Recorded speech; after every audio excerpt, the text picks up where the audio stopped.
That's what I do. I'd be dropping them like flies. Yeah. Well, I mean, Sark has basically him in Ohio State and a lot of big games scheduled moving forward. Yeah, we'll see if they keep him. But that's if you don't, if you don't give some credit to the strength of schedule. Yeah. Then why play these games? Why play these games? But even that's complicated because 5 years ago, Florida State and Wisconsin will look like an extremely good strength of schedule. No, that's what complicates it. You get credit for that. Well, I mean, when you schedule these games, you schedule brands. You can't help if the brands are 5 and 7. But Sark is dead on, and there is that percent chance. It's not high, but if Alabama loses this game, and then it goes back to, well, if you would have played somebody besides Florida State.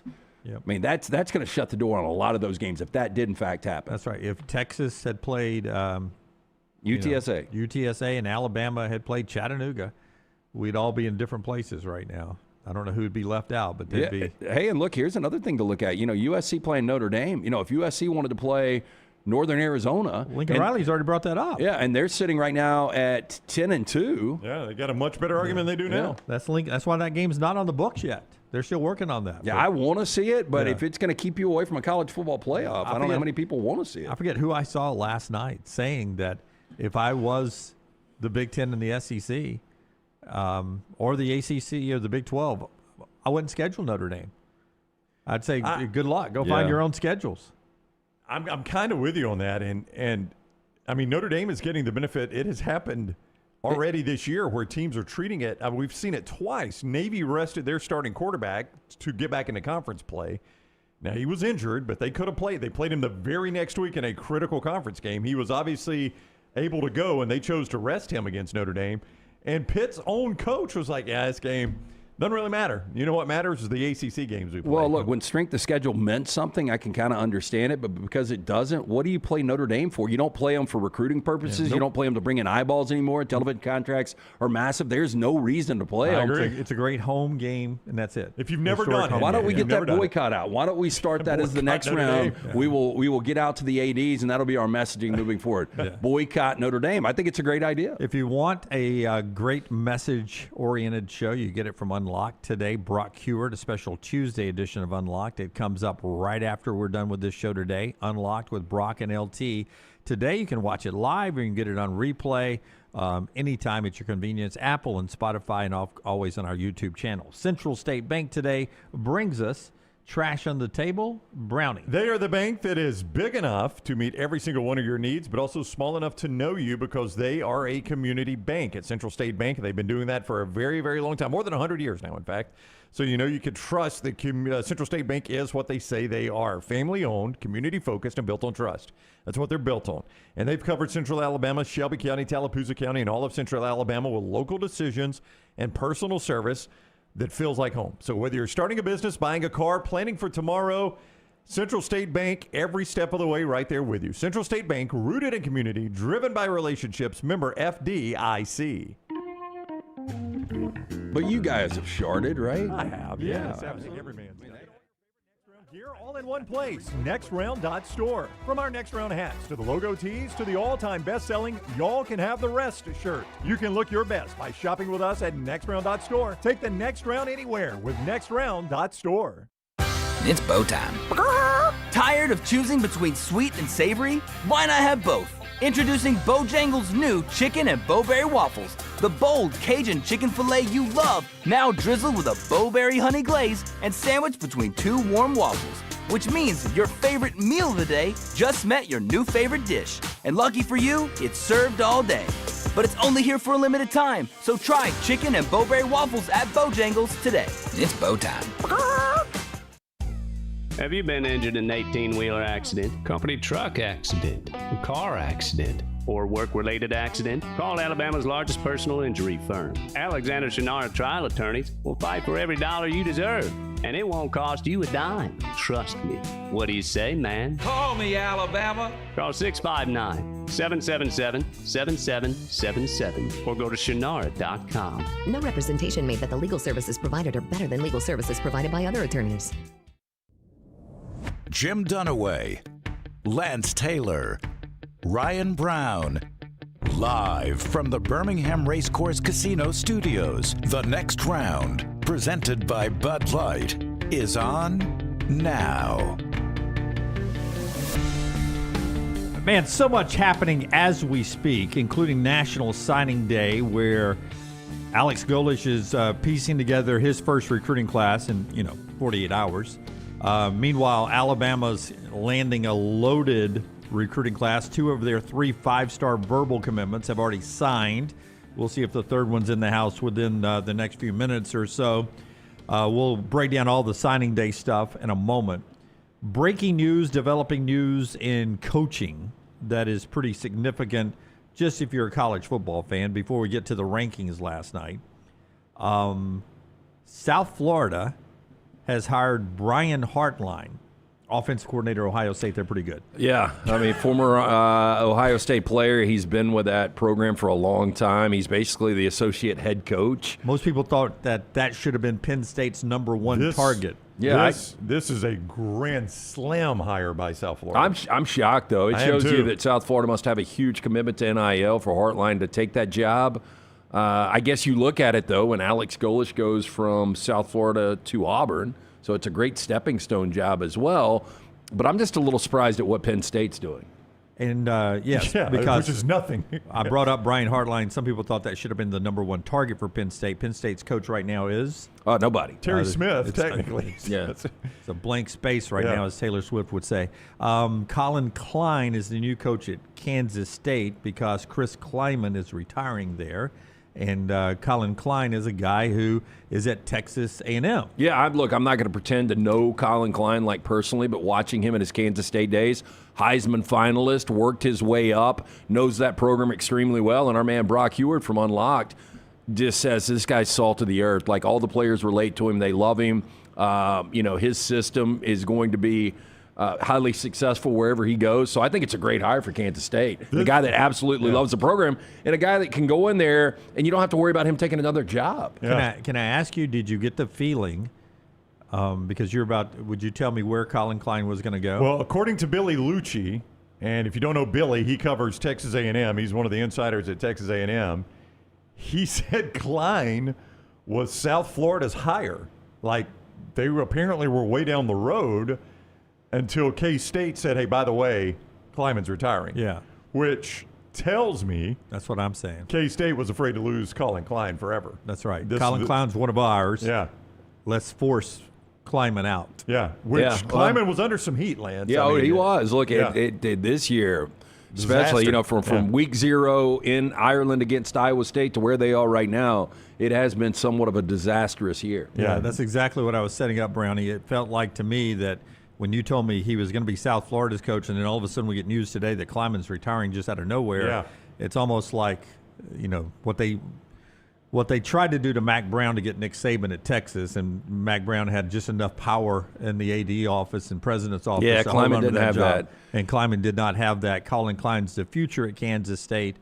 And those are both great hires. And, the interesting thing is, we were asking just a week ago, where are these coordinators? Like, these coordinators haven't been mentioned for anything.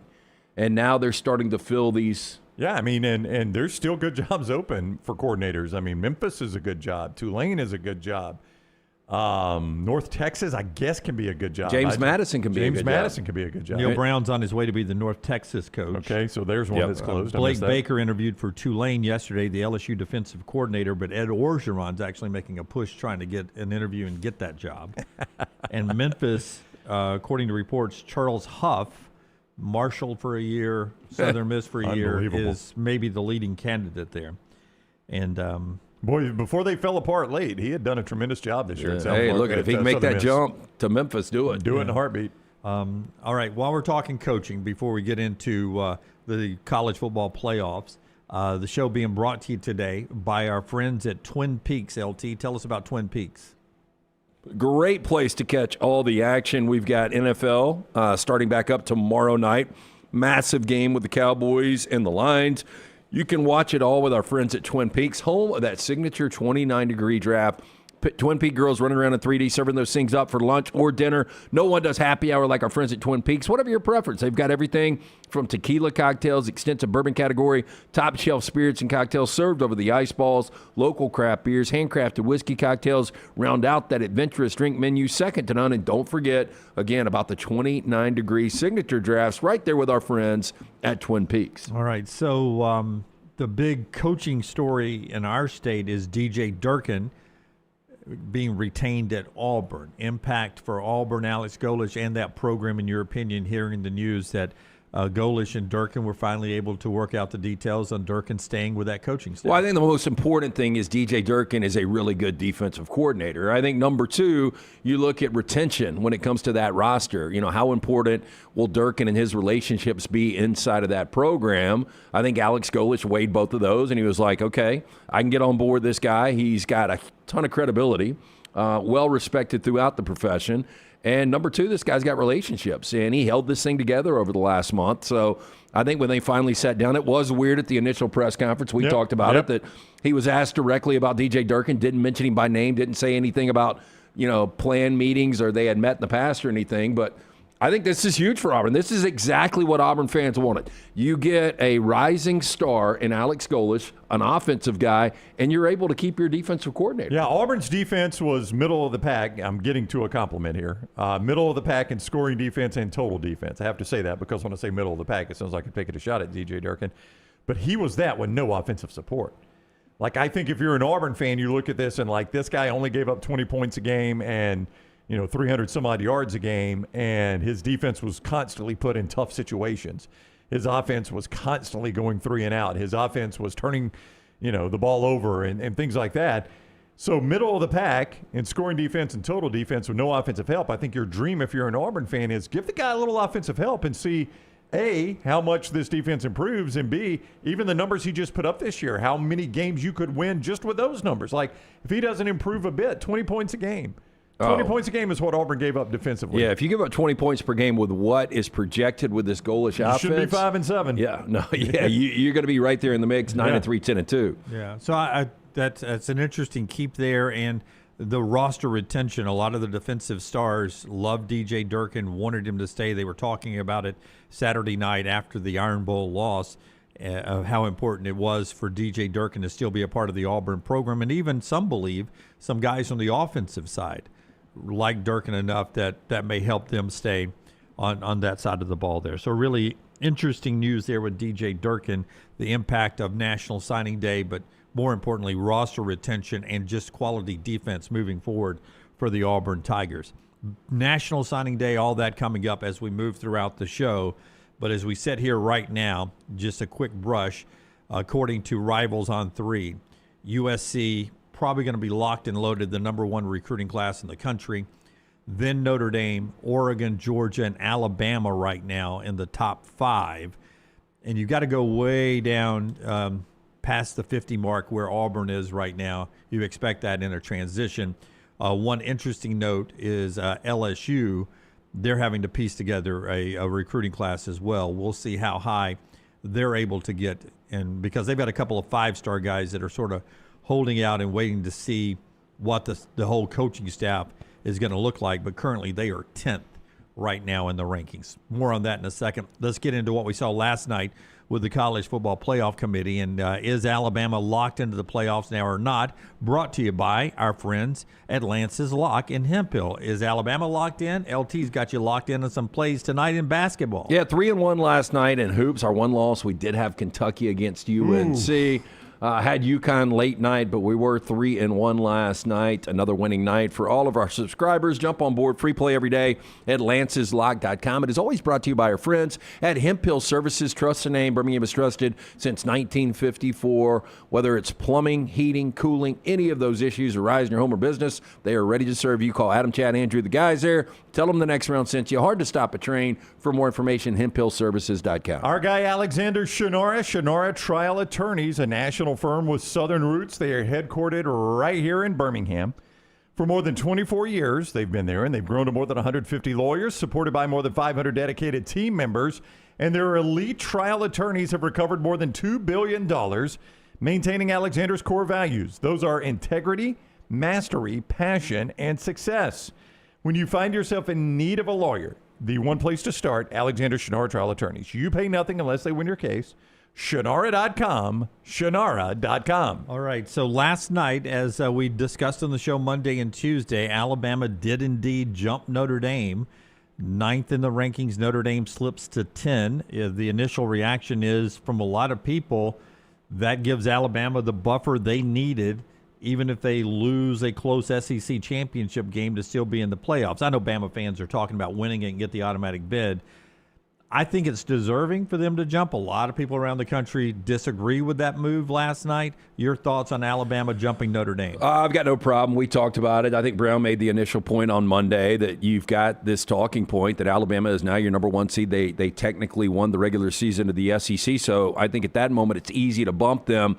I'm telling you, this works out perfectly for the committee if BYU can win. Why so? Well, because then they drop Notre Dame out, so there's no Notre Dame-Miami conflict. Then there's conflict? no Notre Dame-Miami conflict at all. Yeah. Now, I think when I said that a long time ago, that sometimes when you're bracketed with somebody, that's right, it doesn't always pull that one team up. It pulls one team out. Yeah. Now here is the problem. If BYU loses, then you've got to make that decision, because at that point, Miami is going to be right there drafting Notre Dame. Like, you can't – somebody's got to move up, and you know it's going to be Miami. And then the committee's got to get to, what do we do at head-to-head at this situation? Now, I would not – I'm going to leave the 5% that Alabama could still be out. The All-State Playoff Predictor, I don't know who does this and how accurate it is. They leave it at 4%. So okay. So if BYU is to win and Alabama gets boat raced, there's a possibility they're out.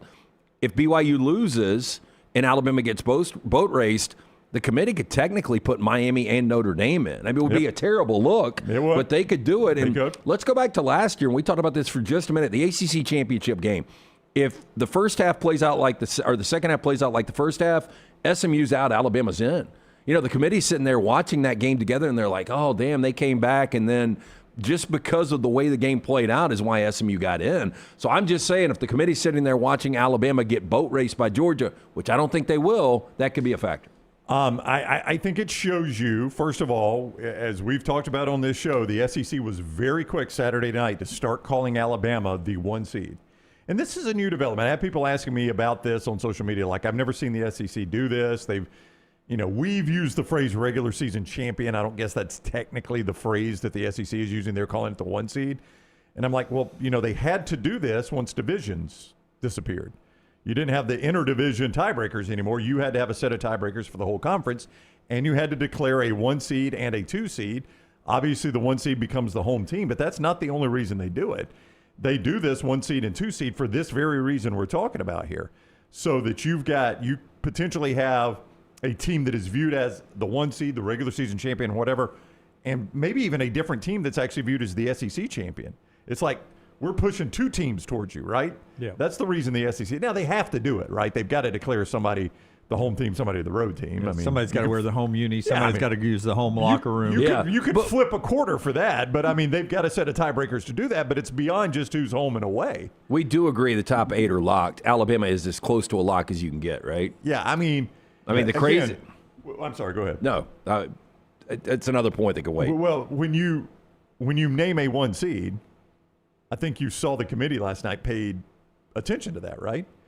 They didn't have to jump Alabama over Notre Dame. Notre Dame demolished the team they played this week. Yeah. Stanford. Alabama had a close win against a 5-7 team. They're just Yurachek continues to creep into dangerous territory when he's talking about specific plays. The 4th down the Alabama went for. We wait on that. You start breaking down specific plays throughout the season, that's dangerous. Yeah, I don't like the way he explains it.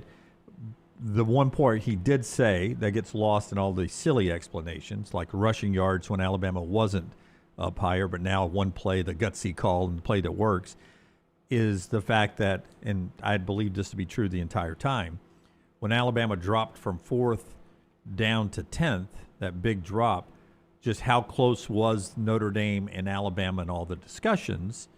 And they said last night that it had been a heated discussion, very close in all the metrics and everything for 3 weeks. Right. So that's where the Alabama-Notre Dame discussion is. So now you add that one little element. Which is what? Is going to the SEC championship game. It's the only thing that changed. That's the thing that actually, it's not that Auburn 5-7, everybody's like, oh, you beat a 5-7 team. Well, it is a rivalry win on the road. That's another data point, another road win against wherever Auburn is on the power ranking and whatever they're using metric-wise. But the fact that you've earned your way into your conference championship game is another metric in a debate that is already close. And, you know, when they group these teams together, they do it in fours all the way down, starting at the top, and they work their way down. It's a weird way of doing it, but that's the way they've always done it. And when you get to that pocket of four and you're debating there at that point, it only sometimes takes one voice or two voices in the room to change the vote, to change the room. And last night, Alabama's ahead. It could still be very, very close. And if they get motorboated in Atlanta, that could be enough to push them out of the playoffs. It's not a lock. Yeah. But it is close to a lock as you can have at this point. I mean, if you're the committee, if you're a check and you got to answer to this, if Alabama gets beat, let's just say by 21. Again, I don't think it's going to happen.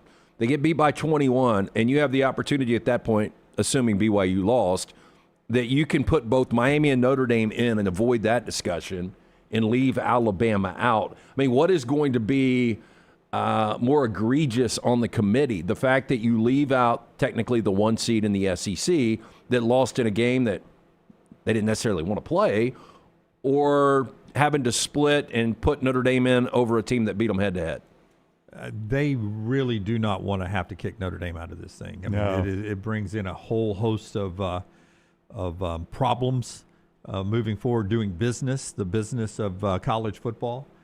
And BYU does not need to win this game. And Alabama needs real to. Quick, I'm sticking, it really helps if Alabama goes and wins this thing. You brought this up yesterday, That's right, and I was talking about, I was sitting at walk-ons with a couple of buddies yesterday, and I brought it up. We are boycotting Notre Dame moving forward. If everybody would get on board, I think there is really something to that. If Notre Dame could not find a way to schedule other Power 5 teams, if everybody boycotted Notre Dame, they would be forced at that point to finally get into a conference. They would. I mean, there's no doubt about that. We're a long way from that, but they would be forced into a conference. I'm with Jim. The one thing they don't want to do is move Notre Dame out of this. You've got, I don't know if they'll say it this way, but if Duke wins this thing, you get a free pass because you get to put an ACC team in. The thing about Notre Dame, I don't know. With James Madison going at 25, I mean, they did this purposely. Let me back up. If Virginia wins this thing, you get a free pass. Right. Because then you get to, I should have said Virginia, not Duke. If Virginia wins this thing, you get a free pass. Duke's going to get bounced, aren't they? You get to put an ACC team in. I don't think Duke would jump James Madison. I don't. I do. You do? Yeah. They're not even in the poll. But you don't know where they are, though. You don't know if they're 20, you don't know if they're 26. They're a 7-5 ACC team, so I can't imagine they're too high. But when they win, okay, now you're going, okay, I've got to compare Duke to James Madison and UNLV, all the other conference champions. Okay, who's the next one that's highest up? And then you're gonna and this is fair. I know they're 7-5, but this is fair. Okay, how many Power 4 teams did Duke beat? 7. Okay. How many did James Madison beat? 0. What would Duke's record be with James Madison's schedule? It wouldn't be undefeated, but it'd probably be the same. It wouldn't be 7-5. It probably wouldn't be 7-5, but it wouldn't be undefeated. Yeah, I'm just saying. Hell, they lost to UConn. Yeah, I'm just saying when you start comparing Duke, as bad as their record is, I'm with you. And you compare it to James Madison, you think they'll jump over? And the road they have to go. Yeah. So that hurts Miami, though. Whether it's Virginia or Duke, hurts Miami because that at least gets an ACC team in there, so they don't have to answer that question. Yes. I think Alabama, if BYU loses, boy, it's going to take a monumental boat racing to get Alabama out of this thing. I agree. It's going to be one that is so bad, everybody, even Alabama fans are like, we don't deserve to go. Oh, it's 21 plus. I might even go higher than that. I mean, and some of it depends on how do you get to the 21. Is it a 14-point game and a garbage time touchdown? Well, like let's just say it plays out identically like Texas Georgia did. 14-10 going into the fourth, and then it's 35-10. I don't know if that would do it. I think it'd be close. Yeah, you don't want to be in that situation. I'll tell you, I'm almost running clock if I'm Kalen DeBoer at that time. Yeah, don't try to win it. Yeah, we're not running 2-minute offense. Let's just lose by 10 and get out of here. I do think the James Madison thing is going to be fascinating because I agree with you. I think when you look at it, they're going to be like, You got 7 Power 5 wins here. Yeah, and you just beat a ranked team. Yeah. And that's going to be their first ranked win of the year. So not only do I think Alabama is close to a lock in this, I actually think if they win the game, they're a top 4 bye. Oh, yeah. We said that earlier this week. SEC's a top 4 bye. You can look at it now and tell that. Would you guys agree, though, BYU winning is the cleanest way this thing works? And I think it sucks for BYU because I think BYU is really, really good. So BYU winning is the cleanest thing? Yeah. Because then BYU's in, Alabama's in, you've got your Group 5, you've got your ACC, and both Miami and Notre Dame are out. I don't know. Oh, yeah. Yeah, I mean, you can't drop Texas Tech out. No. I mean, that's the way it is. And then you don't have to worry about the Miami-Notre Dame debate at all anymore. Hey, both are out, and, I hate it, but BYU won. It's why you made the move you made last night. You did not have to jump Alabama and Notre Dame based on anything, but you did it to create that cushion just in case what he says happened. And the best thing about this is that we don't have to decide. The December 1 deadline passed with ESPN extending it, so the playoffs, what it's going to look like starting next year, hasn't been decided on yet. So what will go away quickly is going to be an automatic bid for just the top 6 conference or top 5 conferences. In my opinion, the ACC will want our ACC champion, the Big 12 champion. Yeah, if we'll get rid of that wording, and then it'll be the Group of 5 champion if we're going to keep them in it. I've almost got an emergency meeting if I'm Jim Phillips and just calling up Manny Diaz and calling up, well, I guess you would wait on Tony Elliott because if they win, they deserve to get in because they are ranked right now. But if Duke wins, it's almost like sacrificial lamb. We're not even going to risk James Madison getting in front.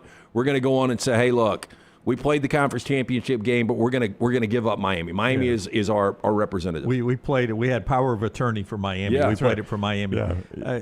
And that's the best chance ACC has of moving forward. It's self-inflicted, though. Their tiebreaker is why Duke's in this game.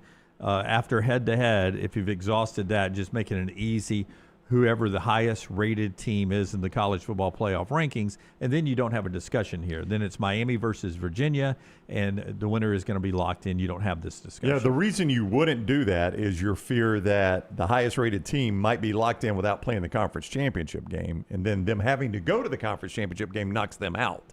That's the reason that I think conferences would steer away from that. But in a conference like the ACC, I don't know that you have that luxury. In the SEC or the Big Ten, you're a multiple bid league. That's so right. If you're in the Big 12 or the ACC, your fear, the worst case scenario is what's happening to the ACC in real time is that you're left out totally because of your tiebreaker. Well, you could have some kind of clause like, champion gets an auto, and if you've got any other inside of the top 12 of the final rankings, then you obviously can manipulate that. I saw somewhere earlier today that if Florida State would have finished 7-5 instead of 5-7, Miami would have gotten the tiebreaker and played for the ACC championship. And that's what's crazy about the tiebreaker. Like Louisville, who has, they missed 2 kicks in the fourth quarter, chip shots against Clemson. Right. If they had just made one of those and won that game, somebody else would have been in other than Duke. I think Miami would have been in. It was a Cal North Carolina game. It was either Stanford, North Carolina, or Cal, North Carolina. I think it was Stanford, North Carolina, who had 3 wins in the ACC combined, and the outcome of that game put Duke in. And It's amazing. Kept Miami out. But It's what it got down to. But there again, Miami's got to look in the mirror. You lost by 3 at Louisville. These are close losses. Lost by 3 at Louisville and lost in overtime at SMU. Yeah. I mean, those would have been one of those. Those would have been the 4th and 5th best teams on Notre Dame's schedule. Yeah. Would you guys rather the committee come down Sunday where we have a little drama, or would you rather BYU win and make this thing clean? I don't mind the drama because I don't think it's going to impact Alabama. I think it's only going to impact Notre Dame and BYU. If Alabama wins, and Miami, I'm here for the drama because Bama's a top 4 seed. If Alabama wins, they're locked in. Let's see what else happens. Hey, look, and I'm not really sure. Like, I think Notre Dame is the best of the 3, but I think BYU, Notre Dame, and Miami. When you look at BYU's resume, it's really good. Yeah. I almost, and it'd be impossible to do this, but the Heisman Trophy, we go by a certain number, and sometimes it's 3 invited, 4 invited, 5 invited to New York. I almost wish we could have an accordion of a playoff format. This year, we're going to go an 18 playoff because that's the deserving. This year, we're going to go 16. Yeah, because we got 16 deserving teams. Oh, this year is just a 12-team playoff. This year is 14. We can do it without these teams. Yeah, we almost have an accordion playoff, and at some point, the committee says, All right. Last night would have been when they unveiled it. Okay, we've decided that this year it's going to be 14 teams, and we're going to unveil the 14-team bracket on Sunday. I heard this morning, and I forgot where I heard it, but I wasn't really paying attention, but it was Diego Pavia has reached out to Donald Trump. Yeah, this later in the show. Yeah. Did I send you the tweet, Forrester? Diego Pavia reached out to President Donald Trump, and he asked the president to make an executive order, which President Trump occasionally does, a lot on the very first 100 days of office, and he wants the president to do an executive order to get rid of this committee on selecting the process and come up with 4 SEC, 4 Big Ten, 2 Big 12, 2 ACC, and 4 at-larges. Let's do it. USC's in. Yeah, so go to 16, and there's the tweet at Real Donald Trump. Make the executive order, please, 2 exclamation point and eyes. And I think it was Trey Wallace with Outkick when he was asked about this. And he said, I think Diego needs to concentrate on getting Trump to pardon his brothers in Knoxville in 2 weeks when they got to report back for court. Intervention. Brooks Austin with the tweet that Diego quote tweets there and makes the plea to the president. Brooks joins us coming up to start hour 2 at 10 Central. One more thing to get to in our opening segment, brought to you by our friends at Storm Restoration Roofing. Before Brownie tells us about Bojangles and we do the tender moment of the day, cut 15, Tyler, I will tell you about our friends at Storm Restoration Roofing and Greg from Pell City, who sent me a lot of comments about the selection process. But he also wanted to talk about what's going on roofs around the area. He's now got a soft wash crew, and they do fantastic work. And basically, they clean your roof. So let's say you got a good roof. You don't need new roofing like Greg does, the roof replacement, storm damage repairs, all of that. But if you've ever noticed, especially on the northern or northeastern slopes of your house, you get this sort of staining, this weird look up there. Because even if you don't have trees, it can be an open pasture. It's just the way the sun hits here in the south. They have this crew now that can get up there and make your roof look brand new again. And you know what kind of roof you have up there. Sometimes when you're pulling into the garage, you look up there and it just doesn't look right. They've got this soft wash that makes the roof look practically new again. Over the last 10 months, they've had 10 customers that their insurance actually had not threatened to renew them because the satellite showed the roof to be too old or an end of life when a storm hit too. So he's got some insurance issues that he's been dealing with, trying to help out his customers. And in that process, he's won a couple of battles because he has such great relationship with insurance providers. So you want a guy that can make your roof look new again? Greg from Pell City has that. If you want a guy who can go to battle with your insurance, Greg from Pell City can do that as well. Plus all the usual work he does, A-plus rated with the Better Business Bureau, 205-542-3531, or Greg from Pell City, and Bojangles with our tender moment of the day. Our tender moment is loosely going to involve food. Bojangles, great food that you can use for your holiday parties. You want a unique holiday party catering? How about Bojangles? Those great fried chicken, the fried chicken tenders, those Bo Bites, which are the hand-breaded chicken tender bites, the great sides that go along with it. The biscuits, the fries, all the great sides of the sweet tea right there at Bojangles. It can cater any party you got, including all your holiday parties, your tailgates, your football watch parties throughout the college football playoffs, all right there from our friends at Bojangles. Breakfast, lunch, dinner, or any of your parties, make it Bo time. Okay, the tender moment is an emotional comment from Kalani Sitake, who is staying at BYU, but Brown mentioned the food thing, so let's do that too, Forrester. Crumble cookies, DoorDash last night. Order was sent to the Penn State football facility. Nobody was there to get it. And they left it at the door. There you see the order. Yes. There's the arrival. Nobody home. Why crumble cookie? As you see Garrett McClintock, best of luck Penn State football in their coaching search.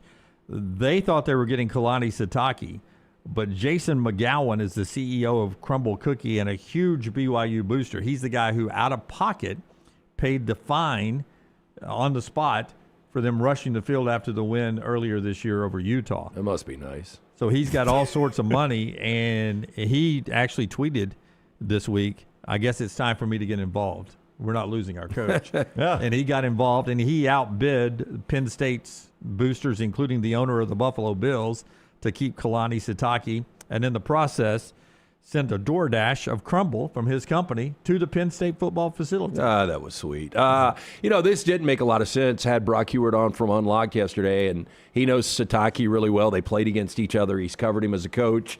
And he was like, this culturally just doesn't fit. He likes to recruit these Polynesian players. I kind of thought the same thing. I just didn't know that was true. It was a weird fit. So here's Kalani Sitake on his decision to stay at BYU. So finally, I just want to express my love to all the fans.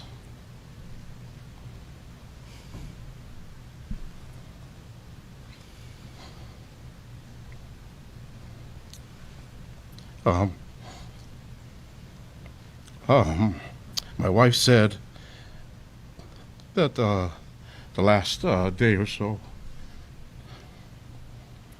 was probably one of her favorites, and my family, and she called it a love bomb from all the fans, and it's hard to leave when you have something so special, and you have amazing people that support us, and so I'm just grateful that I get to be around the amazing fans, and to make things easier, we'll just quit all the drama, and I'm here. That way people don't have to stop in the middle of the road. It's not safe, and roll the windows down and yell at me to stay. Wow. Yeah. Kalani Sitake there, emotional. He's staying, and relatively speaking, we've had a lot of that this year. Yeah. It started with Curt Cignetti.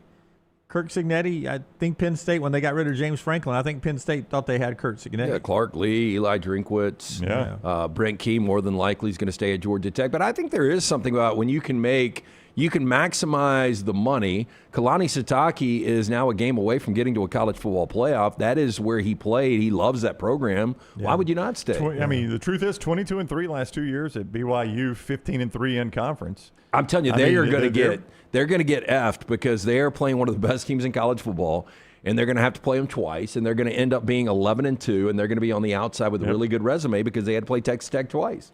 That's a great point. It's a great point because that's their two losses, right? Yep. If they end up losing that, and if you only had two losses and you were in a power conference and you only played Ohio State. Yeah, and I know what people will say. You wouldn't be left out. Yeah. People are going to say, man, the Big 12 is the Big 12. You only have to play one tough game a year. You need to win that game. But I think BYU is a really good team. Yeah, it's interesting to see Sitake get emotional there. He's staying at BYU. That's good for BYU.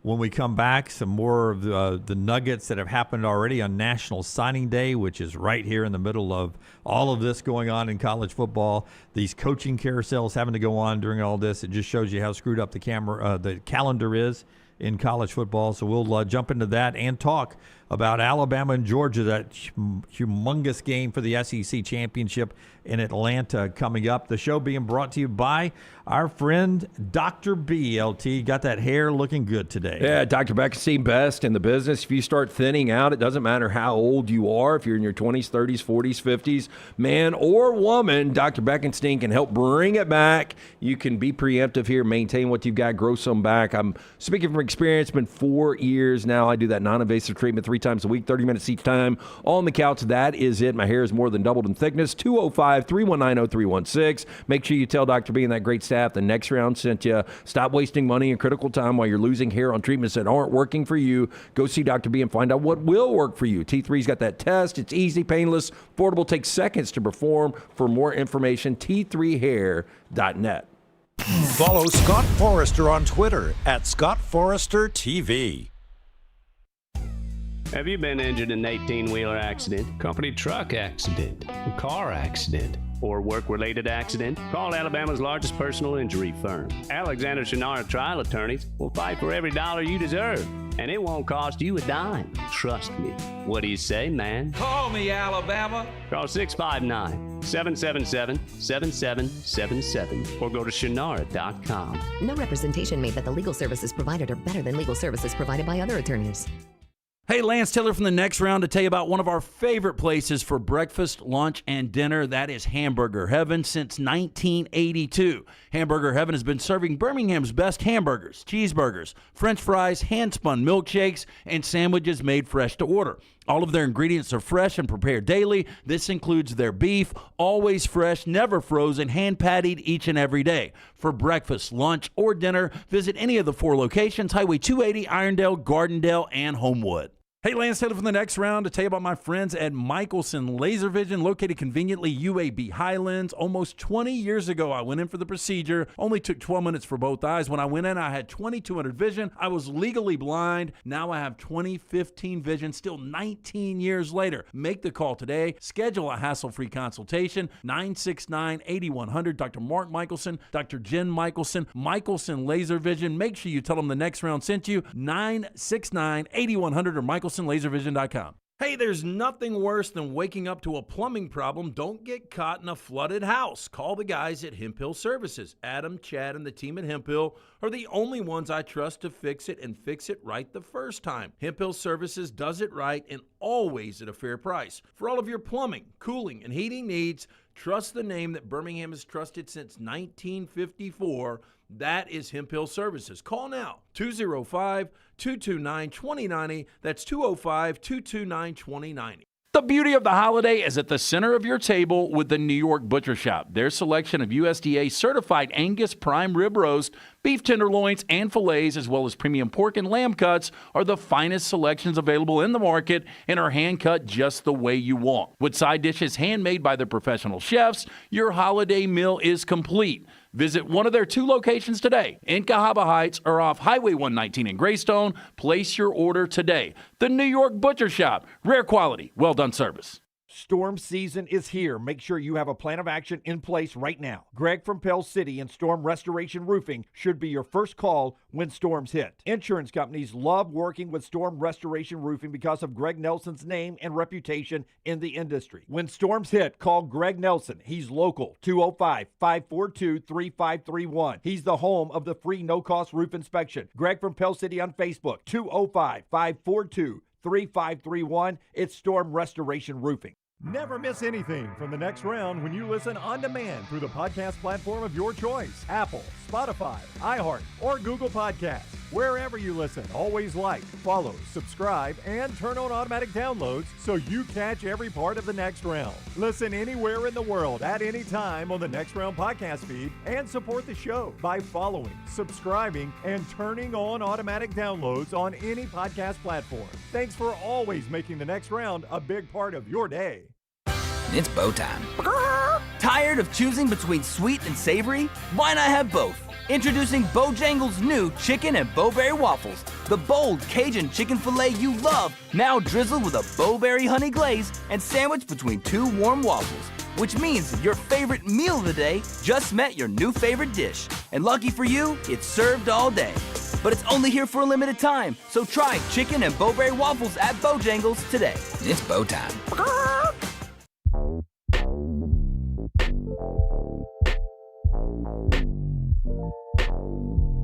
Back with us on the Next Round as we roll into the back half of hour 1. Brooks Austin joins us to talk Georgia, Alabama.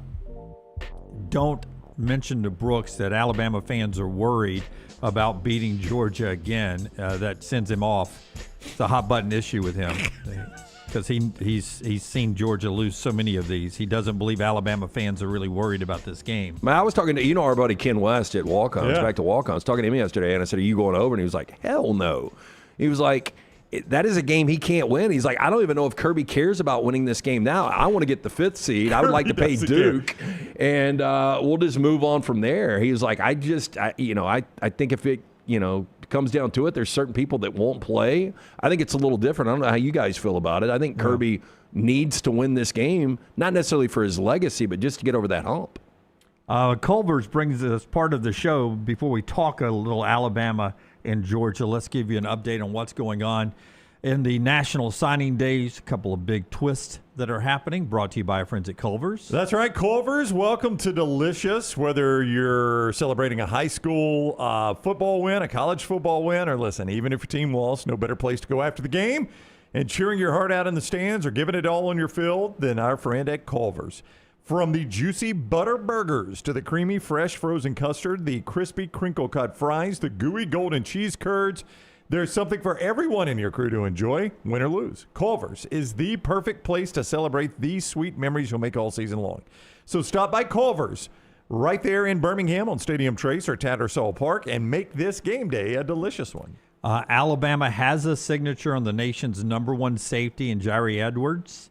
That is signed and delivered to Alabama. They've got the signature on the nation's #2 running back from Jackson, Alabama. That's Xavier Crowell. So both of those are signed. They're still waiting on a signature from their other 5-star, the nation's #2 linebacker, Xavier Griffin from Gainesville, Georgia. Long-time commitment to Alabama from back in the summer, but yet to have a signature yet. At least reported, and we'll get that coming up. But Alabama currently 5th in the nation in recruiting. USC is going to lock up the #1 class. But a couple of interesting notes that are going on. Auburn, all of a sudden, is starting to make a little noise as they write at Rivals today. Optimism growing at Auburn around 2 late additions. Chad Simmons reporting that Auburn may be flipping 4-star Texas defensive line commitment Corey Wells. And that would be a direct relation to the DJ Durkin hanging around, his talent on the defensive side. And that comes with his brother Chris Wells. And the belief is that Auburn may have more money to spend on the pair, their package deal, than Texas is willing to spend on them. So a chance maybe for Auburn to get them. And then the biggest story before we get back to the games on the field is how Vandy has now officially signed 5-star quarterback Jared Curtis, according to most, to be the #1 quarterback in the nation. And not only did he flip verbally last night from Georgia, longtime commitment to Vandy, he has now today, was not going to sign until Friday, now he has signed today with the Vanderbilt Commodores. And I've lived long enough to see the #1 quarterback commitment in the country pick Vanderbilt in football. I think what happens here, Georgia. I think Diego Pavia has helped this situation out a lot. I also agree. think Clark Lee can say, look at the commitment I'm making to this program. We are building something special here. And I can guarantee you're our quarterback of the future. A lot of coaches can't say that, especially Kirby Smart. You look at all of the talent Kirby has had in that quarterback room that is left there because only one of these guys can play. Yeah. So, just because, back in the day where Bear Bryant would go out and sign 150 guys and sign 4 or 5 quarterbacks to keep them away from other places, these guys want to play and they want to play now. NIL money is great, but when you can make the same NIL money and you're almost guaranteed to be a starter instead of going to Georgia, hanging out in Athens for 2 years and then transferring, I kind of understand the move now. It's weird. It sounds strange, but it does make sense. Claude on Twitter said, I'm glad Kirby did not fold to him. Georgia matched the money but would not guarantee playing time his freshman year, and that's what the kid cared about. And Georgia, to your point, they can't promise him. No. I mean, you could promise him, but it's an empty promise. And That's Vanderbilt, I mean, Pavia's gone unless this lawsuit goes his way and he decides, you know what, this is fun. I'm going to stick around and play. And guess what? Clark Lee can absorb a 4 and 8. Kirby Smart can't absorb an 8 and 4. That's right. So, Yeah. Clark Lee can say, we're playing for the future. We've got a true freshman quarterback out there. Everybody's excited about him, and we'll play through this. And you saw how good Diego was once he had 3 years' experience. So anchor down for the nation's #1 quarterback who's going there to Vandy. Tennessee, you Tennessee fans, a couple of 5-stars, a quarterback and a receiver, and Brandon and Tristan Keys. Some believe Tristan Keys is the best wide receiver in the country. Both 5-stars going to Tennessee. Florida got a 5-star edge. Texas Tech got a 5-star outside linebacker. Texas got a 5-star quarterback in Dia Bell. And there are some 5-star guys waiting to sign with LSU, a couple of defensive guys who met with Blake Baker and Lane Kiffin last night. We'll get details on them moving throughout the day. That's National Signing Day. Back to Alabama, Georgia, and Ohio State and Indiana. And then our friend Brooks Austin, brought to you today by our friends at Central State Bank, Brown. They are the bank that is big enough to meet any need you have, but they are also small enough to know you and have that personal relationship with you, that personal touch that matters when you're dealing with a bank. And if you've never had the situation where you're dealing with one of these big banks rather than the community bank, let me just go and tell you, it's a different world. Central State Bank knows that. That's why they're more than accounts. They're more than transactions. They are about people. 6 locations across Shelby County and 1 in Alexander City, right in the center of Alabama, right where you need them. They are, whether you're running a business, buying your dream car, or want a bank that just remembers your name, they've got you covered at Central State Bank. They are rooted in community. They are driven by relationships. Central State Bank, member FDIC. All right, so Alabama practicing, getting ready for Georgia this weekend. Here's Caden Proctor getting asked how the coaching staff and the teams approaching this SEC championship game with everything that's at stake. How are you guys approaching kind of the stakes of this game, knowing about the playoff? Is it an elimination game in your mind, or how do you feel? Not at all. I mean, playoffs are like out of the picture right now. It's you go 1-0 you this week, and I mean really just not letting it up to the committee's hands. You know what I'm saying? We got to take care of business, and it'll all come through at the end of the day. But playoffs are out. That's out of sight, out of mind right now. We're focused on Georgia. And one of the things in the postgame locker room that was echoed from Kalen DeBoer down to the players that I was talking to at Auburn, that they felt like, and it's sort of been their attitude since the Florida State loss, that every week has been a playoff game. Now, they'd lost to Oklahoma, which would have eliminated you in a playoff scenario, but they said they've sort of felt the must-win playoff scenario almost all season long, and that can wear on you at times, but it also can give you a sort of an edge that has helped them at points during the season. Yeah, I've heard Kirby say it. I think a lot of coaches go with that mentality now. Like, do you want to leave anything in the hands of the committee? Yeah, but it's hard to sell that at Ohio State and Indiana. Oh, yeah. Because you're just blowing the doors off people. It's hard to sell like, hey, we're in a playoff situation. No, we're not. We're playing Purdue. These conferences are so different this year. They really are. So different. But I'm just kind of focused in that answer from Proctor, and I know this jumped out at you guys when Jeremy Bernard joined us. I'm trying to remember which week it was. Maybe after Eastern Illinois before the Iron Bowl. When he was talking about the previous year's Iron Bowl, I guess that's what it was, before the Iron Bowl, and he said, we didn't really feel like we had a shot at making the playoffs. My words, not his. It's a paraphrase of what he said. But it's very close to it. But basically, he was like, we didn't go into that game feeling like we could make the playoffs. And now, fast forward one calendar year, and there's Caden Proctor like, playoffs, man, we don't even think about the playoffs. We're in the playoffs, basically. We got to go 1-0. With playoffs, we push it to the side. Whereas they know they're in now, in all likelihood. They're not even focused on that. So it's just kind of different year over year. We'll ask Brooks Austin at the top of the hour why Alabama wins the game, why Georgia wins the game. He's got some good points to point out to us on why they will win. Before we talk Indiana, Ohio State, and get to the viewing menu, I've got the number here. The preseason ranking that came out before the very first game in the AP poll. 25 teams, obviously. How many finished the year unranked? Of the 25? Of the 25 in the preseason, how many finished unranked, so not in the top 25 I think it's 12. Yeah, I think it's normally 50%, isn't it? Yeah, That's the normal attrition? It is 12, and I think that's a record. Oh, is it? Okay, Yeah. so it's not normally 50%. That's a lot. When you look at the preseason poll, and again, I think it's so funny we always do that exercise. There's no way one of these teams is going to fall out of the top 10. And I remember saying it was Miami. Yeah. I was like, the only team I don't believe can win a national championship, and I still don't think they can, is Miami. But all those teams in front of them, gone. And they identified themselves. They showed their head early. Clemson. You know, I mean, LSU. They showed their heads early on teams that are not even going to finish ranked. Penn State. Yeah. We might have had a record this year. Yeah. You know, we do it every year, and every year we joke about it. We all three say this will be the year. Yeah. We can't find one. At least one. When we can't find one every year, and every year we say that. Like, I know this happens every year, but we're not going to find a team that starts the season top 10 and finishes unranked. Hey, this might have been the record season with LSU, Clemson, Penn State. I know Texas is not unranked, but they're out of the top 10. Hey, not only that, you had, of the preseason rankings this year, you had only 2 coaches fired in season. Just in the top 25? No, in the top 10. Oh, in the top 10. But think about what you just said. Yeah. 20% of the top 10 coaches got fired. 3 of the top 15 got fired. Yeah. Let's just, real quick. So Ole Miss has got a new coach. Kansas State's got a new coach. Florida. These are all top 25 teams. Yeah. And then LSU and Clemson. 5 of the top 25 new coaches. Yeah.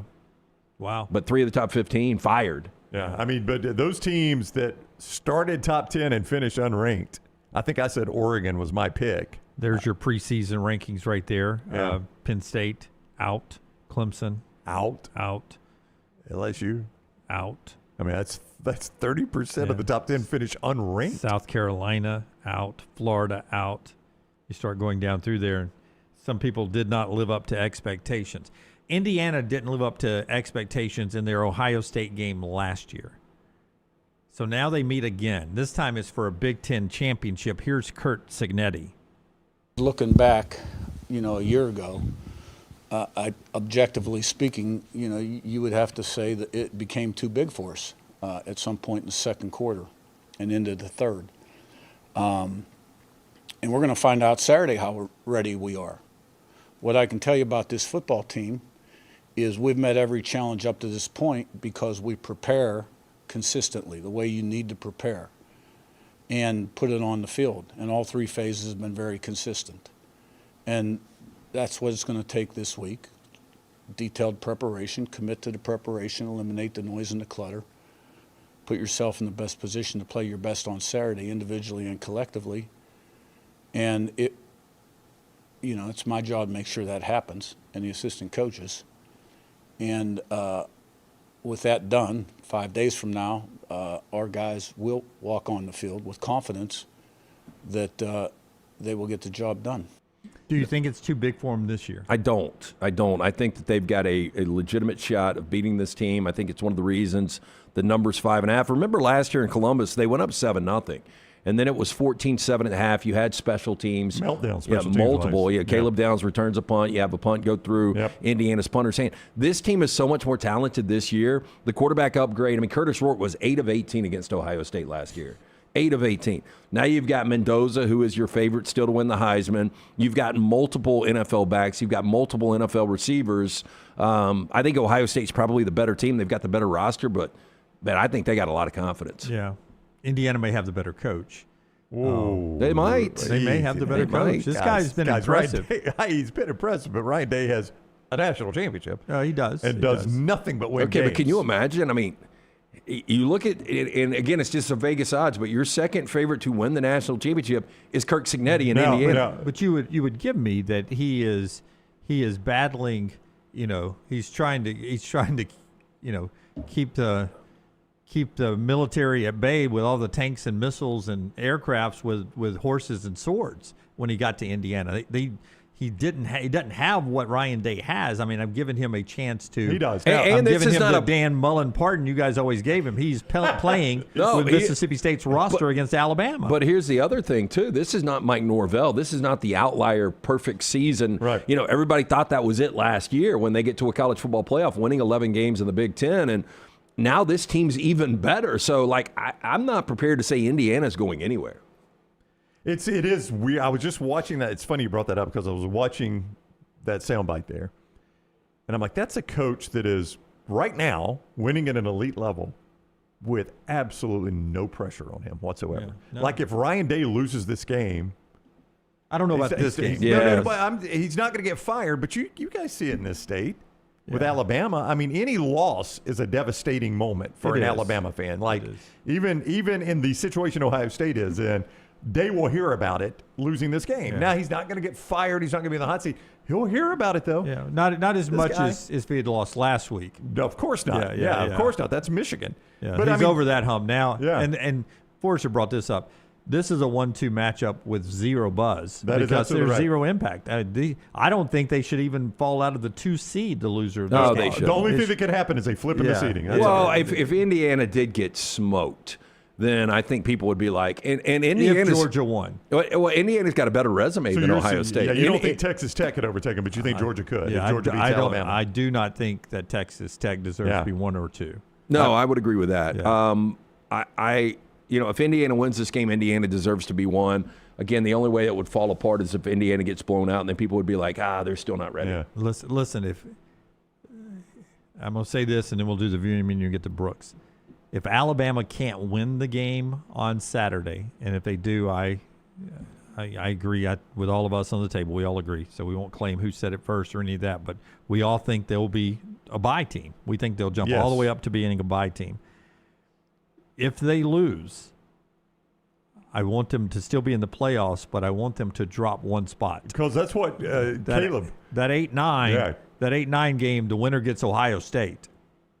Yeah, well, Caleb pointed out earlier in the chat, like Alabama's in the weird position where they're probably either going to be a first-round bye or at Oklahoma. Yeah, if they stay at 9. If they stay at 9. Yeah, I don't think you mind playing at. You would rather have the bye, obviously, but the problem is back to what you said. Imagine playing in Norman and then going neutral site to take on number 1 Ohio State. That's a lot to add. That's brutal. I mean, you got to beat good teams, and you have to beat somebody eventually. But I'd love to give somebody a couple of shots at beating Ohio State before I had to beat them. But the way it's shaken out, I mean, who's Alabama's opponent if it's 10-7? We're 7 last night. 7 is Texas A&M. Texas so A&M. You're going to College Station. And I think there's still some question on how good Texas A&M is. Yeah. But I think I would rather play in Norman than play in College Station? Maybe. Just because A&M's offense can get hot. I just don't think you can see that from Alabama's Oklahoma. a better team than Oklahoma. Yeah, I think so, yeah. Now, Oklahoma's had their number. It's a weird matchup for Alabama, but Alabama's a better team. I'm glad I didn't think you agreed with that yesterday, but you did. It's exactly what I said yesterday. It's what I just said. Yeah. Alabama is the better team, but it's a bad matchup for them for some reason. Yeah. And everybody was, Brown, they gave that game away. Oklahoma had nothing to do with it. Yeah. I don't remember you saying it like that yesterday. 100% said it like that. I think the chat room would agree with me. Michelson Laser Vision brings us the viewing menu today before we get to Brooks Austin. Michelson. Dr. Mark Michelson, the first to perform the LASIK procedure in the state of Alabama way back in 1995. I got the procedure done in 2003. I had the 2200 vision, was legally blind without the 8 contacts or glasses. I went in, got the procedure done, only took 12 minutes for both eyes. Now 20/15 vision, better than 20/20. Make the phone call that I made, 205-969-8100. Very important. As for Amy Toa, the next round sent you. She is going to hook you up with a hassle-free consultation, 0 to lose, to find out if LASIK is right for you. 205-969-8100 or michelsonlaservision.com. All right, Netflix has a new release today. They've got a new movie called My Secret Santa. A single mom needs a job. A ski resort needs a Santa. Disguised as a St. Nick lookalike, can Taylor fool a charming hotel heir into ho-ho hiring her? Yeah. The hijinks, Tyler. Should be fantastic. It'll be amazing. So is that on Hallmark? Yeah, it's on Netflix. But I guess they're in the business of making Hallmark-inspired movies now. Yeah. There's a big market The difference is on Netflix, he can crush her under the tree. Hallmark, you can't really do that. That's true. That's a good point. Netflix has also added a movie I've been meaning to watch to its catalog, The Northman, directed by Robert Eggers. Prince Amleth is on the verge of becoming a man when his father's brutally murdered by his uncle, who kidnaps the boy's mother. 2 decades later, Amleth is now a Viking who raids Slavic villages. He soon meets a seeress who reminds him of his vow: save his mother, kill his uncle, avenge his father. And it's got an all-star cast. It's got Alexander Skarsgård, Willem Dafoe, Anya Taylor-Joy, Ethan Hawke, Nicole Kidman, and Bjork. Bjork. I know this is gonna surprise you. It is extremely strange. Yeah. Like if you watch that thing, I've never done acid in my life, but if you watched it on acid, I can't imagine what direction you would go. But you know how I knew it was strange? When he said Bjork. Yeah. That was the moment there's I a knew it was Willem strange. Dafoe cave scene, and Skarsgård's really good in it. I mean, as a Viking, he looks like a Viking. It's a good movie. It's just weird. Like Vikings. Yeah. Yeah, I've been meaning to watch that one. And then finally, Prime has added Bullet Train to its catalog. And I've never seen Bullet Train. It looks really cool, though. Yeah. I've seen it. I did not really care for it. Oh, okay. Yeah. Not worth it? Yeah, just like last night, you talked me out of watching Caught Stealing. Darren Aronofsky. Yep. And that's what Tyler's watching, brought to you by our friends at Michelson. Bless you, my friend. Thank you. When we come back, Brooks Austin, he's not allergic to film study. He joins us on the other side. This is the next round, brought to you by Bud Light. Easy to drink, easy to enjoy. Yo, kinfolk, what's good, man? Let me holler at you for a minute. You know how life can be life. You're out there chasing that dollar. Every dollar is accounted for going somewhere. Then all of a sudden, bam! Out of nowhere, a car accident. All I had to do was hit up my people at Alexander Shinara Trial Attorney. You already know when that dude Alex pulls up the trial, he shuts down the litigation situation. Yo, go to Shinara.com. Hit him up at 659-777-7777. Call me, Alabama. No representation that legal services provided are better than any other provider. To everyone who craves a fresh meal made just for you, let our team member Jacob share what's special about Culver's. In Wisconsin, our food comes from the heart, and taking the time to handcraft your meal with care is how we've always done it at Culver's. It's why your Butterburger doesn't touch the grill until after you order. Come to Culver's and let us serve you a Butterburger, made special just for you. From Wisconsin with love, welcome to Delicious.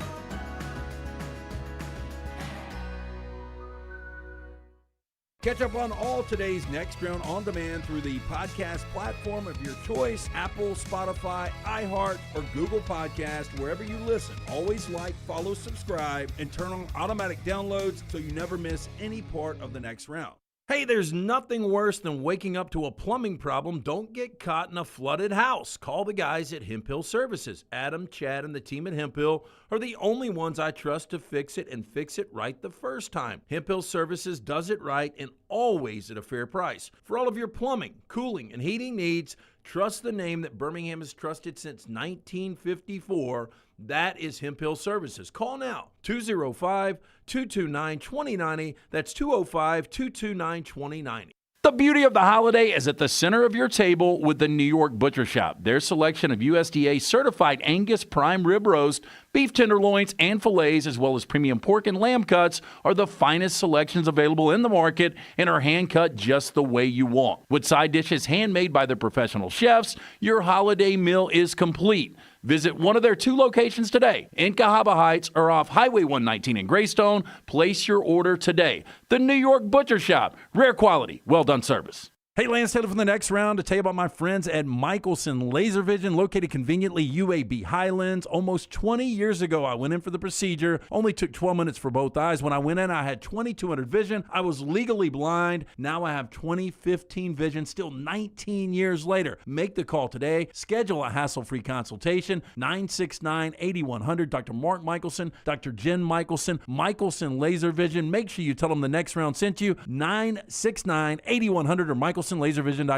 Storm season is here. Make sure you have a plan of action in place right now. Greg from Pell City and Storm Restoration Roofing should be your first call when storms hit. Insurance companies love working with Storm Restoration Roofing because of Greg Nelson's name and reputation in the industry. When storms hit, call Greg Nelson. He's local, 205-542-3531. He's the home of the free no-cost roof inspection. Greg from Pell City on Facebook, 205-542-3531. It's Storm Restoration Roofing. When you crave activity like we do, you belong in the Roback family. Get the best golf wear, hoodies, and activewear for men and women at Roback.com. Use promo code TNR20 to get 20% off your order. That's Roback.com, promo code TNR20. It's bow time. Tired of choosing between sweet and savory?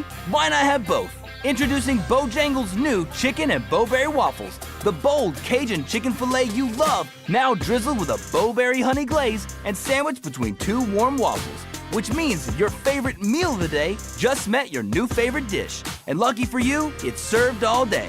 But it's only here for a limited time, so try chicken and bowberry waffles at Bojangles today.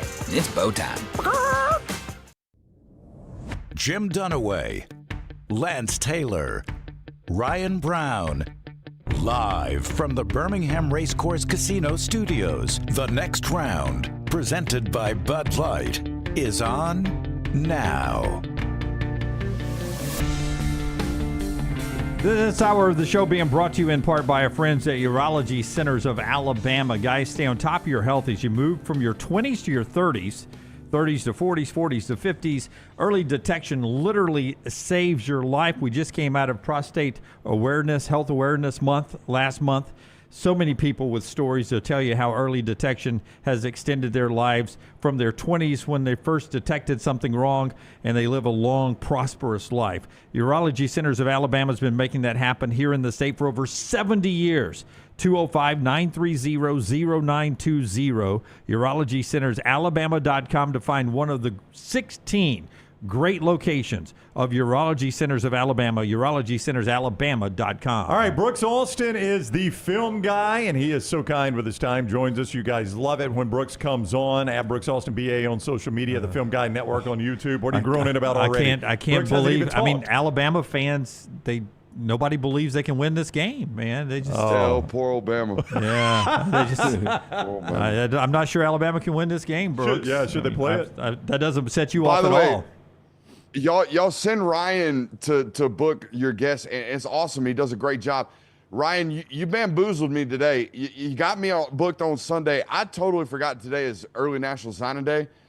I'm running around like a chicken with my head cut off. So go ahead, lob questions at me, but it is an insane day right about now, and we got a 4-hour broadcast coming up myself in about 50 minutes. Why did you not tell me this? Why you could have backed out of this? No problem, bro. Because the college football, I'm gonna pull Lane Kiffin. I'm gonna blame it on the calendar. The college football calendar is so messed up that I should be only focused on ball right now. I should only be focused on this SEC championship game.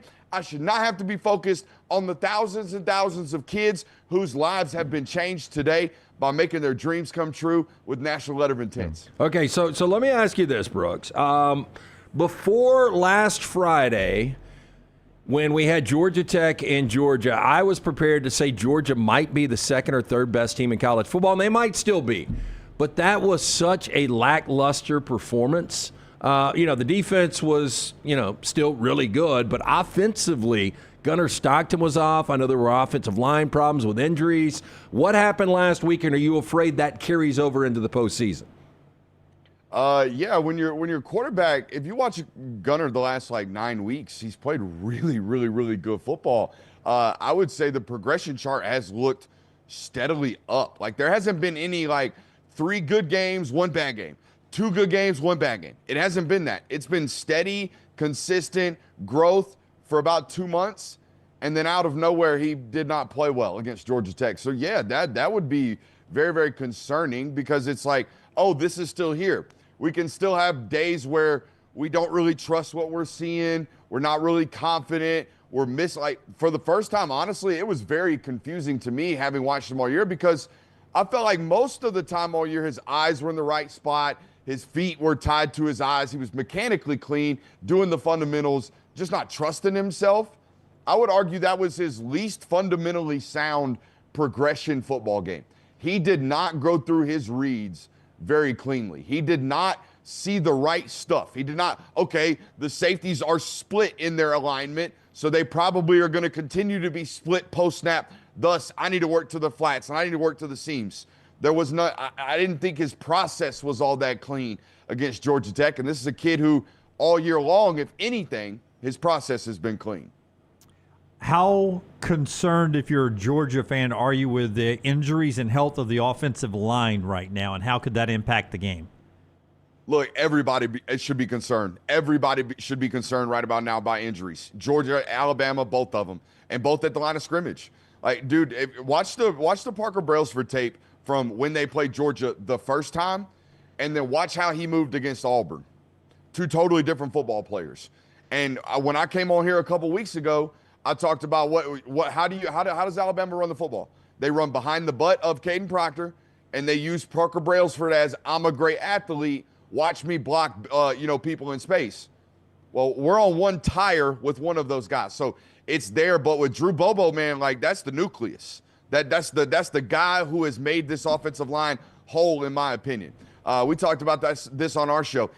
There's been 3 centers over the last 5 years of college football at Georgia: Cedric Van Pran, Jared Wilson, and Drew Bobo. I would argue Drew Bobo is the least talented of all 3. I would argue the unit has worked best with Drew Bobo. I would argue this is the least talented unit that Georgia's had in the last 3 years, but they're getting the best performance out of that unit. All right. Now, a lot of that has to do with their quarterback balancing counts and actually being able to run the ball and not being hyper focused on running backs because we have an immobilized quarterback in the form of Carson Beck back there, right? He's not going to be a threat. So the run game becomes better when we get a threat at the quarterback position. So that's obvious. It's not all on the offensive line. But, man, Drew Bobo's been a staple and a real holding point for this football team. Real quick before I move on, when the availability report hits tonight, what do you think Bobo will be listed? Questionable. Okay, so he's not out. You don't think he's out? I don't think he's playing. Okay, you don't think he's I don't playing? think he's playing. Okay, I do not think he's playing. I think they need to be prepared to either play Malachi Tolliver or hope the freshman Cortez Smith is ready to roll. It's a concerning point because if you read anything I got on Twitter, you ain't got to dig very far to find out how much I like Tim Keenan. Tim Keenan's a damn good football player. Tim Keenan's like, I would say, the best true zero nose tackle in SEC football right now. Yeah, like there's great defensive tackles. There's great 3-techs. There's great 6'3", 285-pound body types. He is the best fire hydrant that there is in this sport right now. I have not finished my film breakdown, but also, I think Quay Rousseau and grind tape. What? You don't think I grind tape? Got on grind tape. It's okay. It's all right. You got on grind tape. It's all right, baby. We ain't all got to grind tape. That's Hey, listen, man. It's Brooks, man. I got to do this show. I got to try to fit in 18 holes when I can. Man, I got to have a good lunch. I can't grind tape all the time. But I haven't ground my tape yet for the Iron Bowl. But I do think Quay Rousseau and Yanze Pierre played some snaps together. You had brought that up last time you were on the show. Like, what do you do when Rousseau comes back? You're like, you don't play him because Pierre is better. I think they had him, I don't know how many snaps, but there were some snaps that are both on the field at the same time. Yeah, we talked about like on automatic passing downs when we get an opportunity to sub and get them both in there, 3rd and 12s. Hell yeah, they both better be on the field. But there was a rotation. Okay. Like when they played the 3 downs and one hybrid, like we talked about last week, it was James Smith, it was my man Tim Keenan, and it was LT Overton, and then it was 42 Yanze Pierre lingering around. And then when they needed to get a breather and they brought the 2s in, it was Quay Rousseau lingering around. Again, help me with names. Number 90, the true freshman, was in there playing a defensive tackle. And then I think y'all rotated in a number 14 or something like that with James Smith. So there is a rotation on standard downs, and the primary player at that, whatever they call that out there, I call that a jack. I call that a hybrid outside linebacker, a float player. That guy is Yanze Pierre, and Quay Rousseau plays. Now, it's great that both of them are healthy. I didn't mean to like demean it when we were on the show. I know you guys clipped me, and it was great, and it was an awesome soundbite.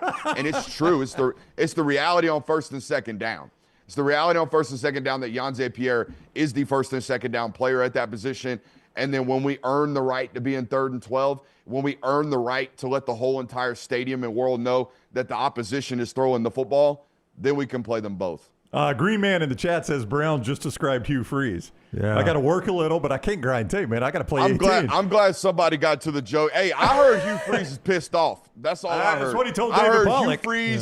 I heard Hugh Freeze is pissed off, ready to roll. Yeah. With the CAA hat on. That was not by coincidence. Saw that too, yeah. London Simmons, by the way, is 90, and for Tua Henry is 14. So, hey, let's throw a number out there. What is going on with number 2 for Alabama offensively? You go back to Georgia last year, 177 yards, had that electric touchdown, made a huge grab on that final drive. And you look at Ryan Williams this year, 100-yard game, 1 touchdown his last 6 games. Over his last 4 games, 7 receptions and 103 yards. Over his last 4 games, did not even have a target against Auburn. Some people say he's injured. Some people say he's pouting. What does the film guy say? All right, so let's make this nice and simple. Last year, Alabama's offense was this right here, if I could surmise it. Quarterback run. F it, somebody's down there 40 yards downfield in a vertical fashion. That's a great, great description, yes. That really, really benefits a guy like Ryan Williams who, the ball's in the air. I'm going to go get that. But now we're in like a full-fledged, like full progression system. Now we're in hey, defense is playing this, so I'm going to do this. Hey, defense gave me this, so I'm going to do this. Hey, I'm going to move my eyes over here, pull that hook curl defender over here so I can rip that dig back there. All right, so that first and foremost. We have gone from a dude system to a system. We're actually playing football now. Like we're really like the quarterback's really playing it at a high level. So that's first and foremost. That leads to some of this, what you're talking about, like, hey, where are the touches in certain games? Well, the ball didn't go to him that game. Just like some days, there are days, I'm sure, where Jeremy Bernard's got 12 totes or 12 targets, and some days he's only got 8, all right? Or some days where Isaiah Horton's got 8, and some days he's only got 5. So it's a pro-style system where the ball isn't – we're not calling plays for players. We're calling plays versus structures of defense, all right? Now, the other thing, and I tweeted about this week, if you've watched this system, when they are in moments where they have to call plays for players, it's let me call a play for Jeremy, let me call a play for Isaiah. Now the freshman's really, really good, the Brooks kid. And then it's like Ryan Williams. You know what I'm saying? Like we've kind of bumped down the totem pole when last year, every time the quarterback was, crapping it, where's number 2? That's a total different structure for a quarterback or for a wide receiver, and the production shows that. I don't know if he's hurt. I don't do that. I don't do that's Bill Simmons' greatest bag. Let me throw something out here, guys. I think he might be hurt.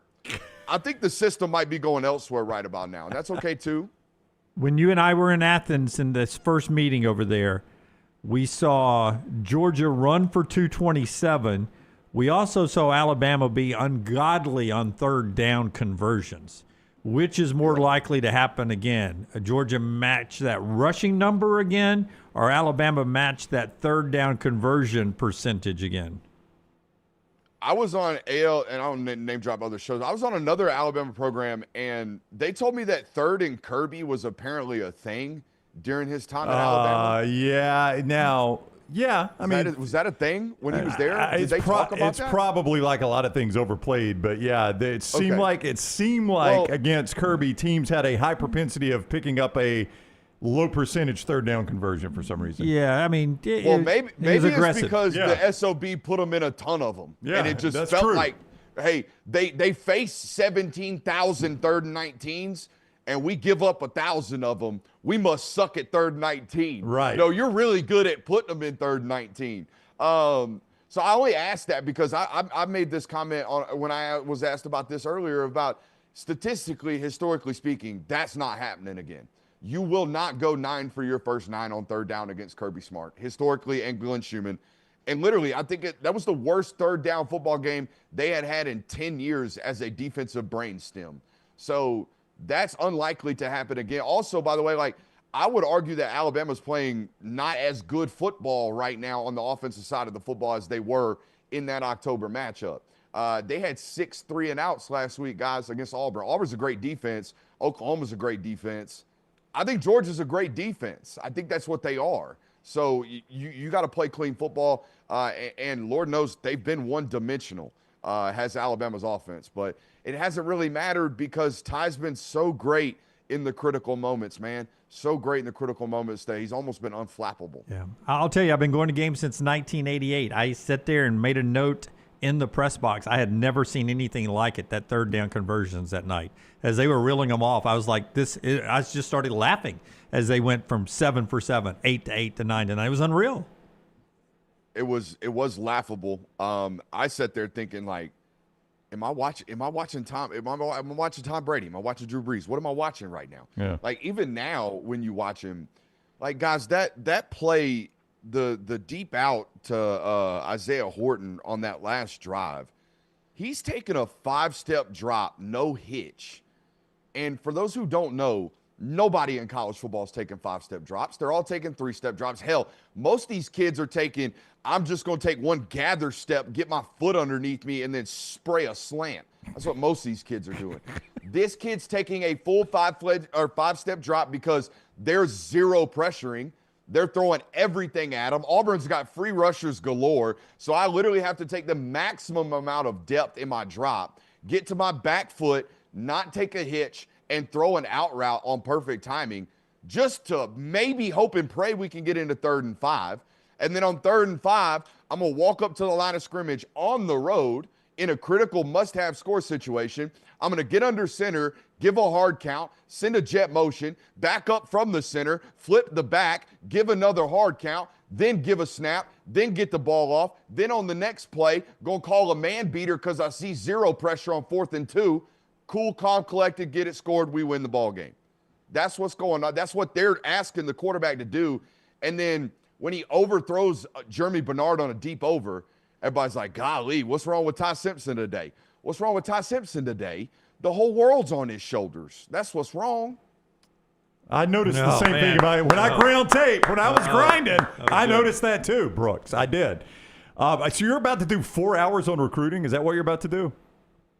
Yeah, dude, I was up till 3:30 last night watching all this. I do a mega cast every single year on signing day. We started as a Georgia-only show, and we would go through every single film of every single kid that signed. Because it's not lip service. I do believe it's the biggest day of a football player's life when he makes this dream happen. He's been telling his mom and dad, I'm going to be a D1 football player his whole life. And then he finally did the crap. So we try to give, a little bit of limelight to everybody. But if we do 4 hours on Georgia only today, because the platform has grown, thankfully, I'm very thankful of it. If I just do 4 hours of Georgia football content today, I'll probably lose subscribers. So now this has gone from we only talk Georgia to we're going to talk Georgia, and we're going to talk about how Alabama did a tremendous job this year as well, because they won some wars, did Alabama, with some big-time blue chippers. So we got a lot going on today. Okay. Did the kid from Gainesville, Griffin, has he signed with Bama yet, or is he still just committed? Is there any drama going to happen there? Look, man, I was at that kid's high school football practice at 5:30 in the morning this spring, and if you would have seen how many college football coaches were on the sideline, you could have predicted some drama too. I mean, it was every blue blood that there is. I think I saw 27 college football programs at that kid's high school practice at 5:30 in the morning. And, of course, as usual, Miami showed up 35 minutes late. Much like the college football playoff. All right, Brooks, 4 hours, Film Guy Network. Go back and watch it when our show is done. 4 hours, Film Guy Network. Make sure you subscribe and set your alerts. Next time, cancel on us. Do not do this again, Brooks, but thank you for doing it this time. No, you're good. You're good. It's SC Championship Week, dude. I had to come. It's the next round. I remember the first time I got offered to come on this show, I'm like, what? Yeah, hell yeah. They only let dudes go on that show. They don't book slappies. Dudes. We got only dudes on this show. You'd have been good on Thursday or Friday, too. Yeah, we could have done it any day other than this one. You know that. Thank you, Brooks. We'll see you in Atlanta, my man. Take care. Talk to you at SEC Media Days next year. SEC Media Days. Something like that. In Tampa. You guys remember we used to do 4 hours of recruiting? Oh, my gosh, yes. Yeah. And I didn't know what I was. Brooks knows what he's talking about. I didn't have a clue what I was talking about. I didn't grind film back then. Brooks Austin with us on the Alexander Shinara Trial Attorneys Hotline. Yeah, and the show being brought to you today by our friends at Odie's. Tonight, Brownie is part of the trivia at Odie's LT, where last week, always such a fun trivia night, and you can be part of that every Wednesday. Last night, we might have had our number one attendance of all time at trivia. Last Wednesday was packed. Back tonight, Odie's Team Trivia every Wednesday. The original location in Crestline, newest location in Edgewood. You can get in both for great food from Rodney Davis. Been doing it for almost 4 decades now. The award-winning wings, delicious burgers, fantastic sandwiches, ice-cold beer buckets full of the Bud Light. Get in tonight. Get there early. Odie's Team Trivia every Wednesday night. Live music on Thursdays and Fridays. Go see Will Haver and the great staff. Birmingham Institution is Odie's Tap. Hey, Alabama Power, they are not just about keeping your power bill as low as they can and keeping the lights on and all of that, but they're also about the community as well. And they've been since 2000 renewing our rivers. That's coordinated by Alabama Power. It's grown into one of the nation's largest river cleanups. It started as a community cleanup along the Coosa. It's grown into an entire movement. More than 104,000 volunteers. They've together removed more than 13.5 million pounds of trash from Alabama's waterways. You want to help keep Alabama beautiful? Check out the 2025 cleanup schedule, alabamapower.com/renew our rivers. I will tell you that before we do 4 downs, that there's a little drama going on. Brian Hartline's the new coach at South Florida. He also is the main recruiter for the nation's #1 wide receiver in Chris Henry Jr., according to some folks, who's a California kid. You can't go flip him to South Florida, is he? But he hasn't signed with Ohio State yet. No.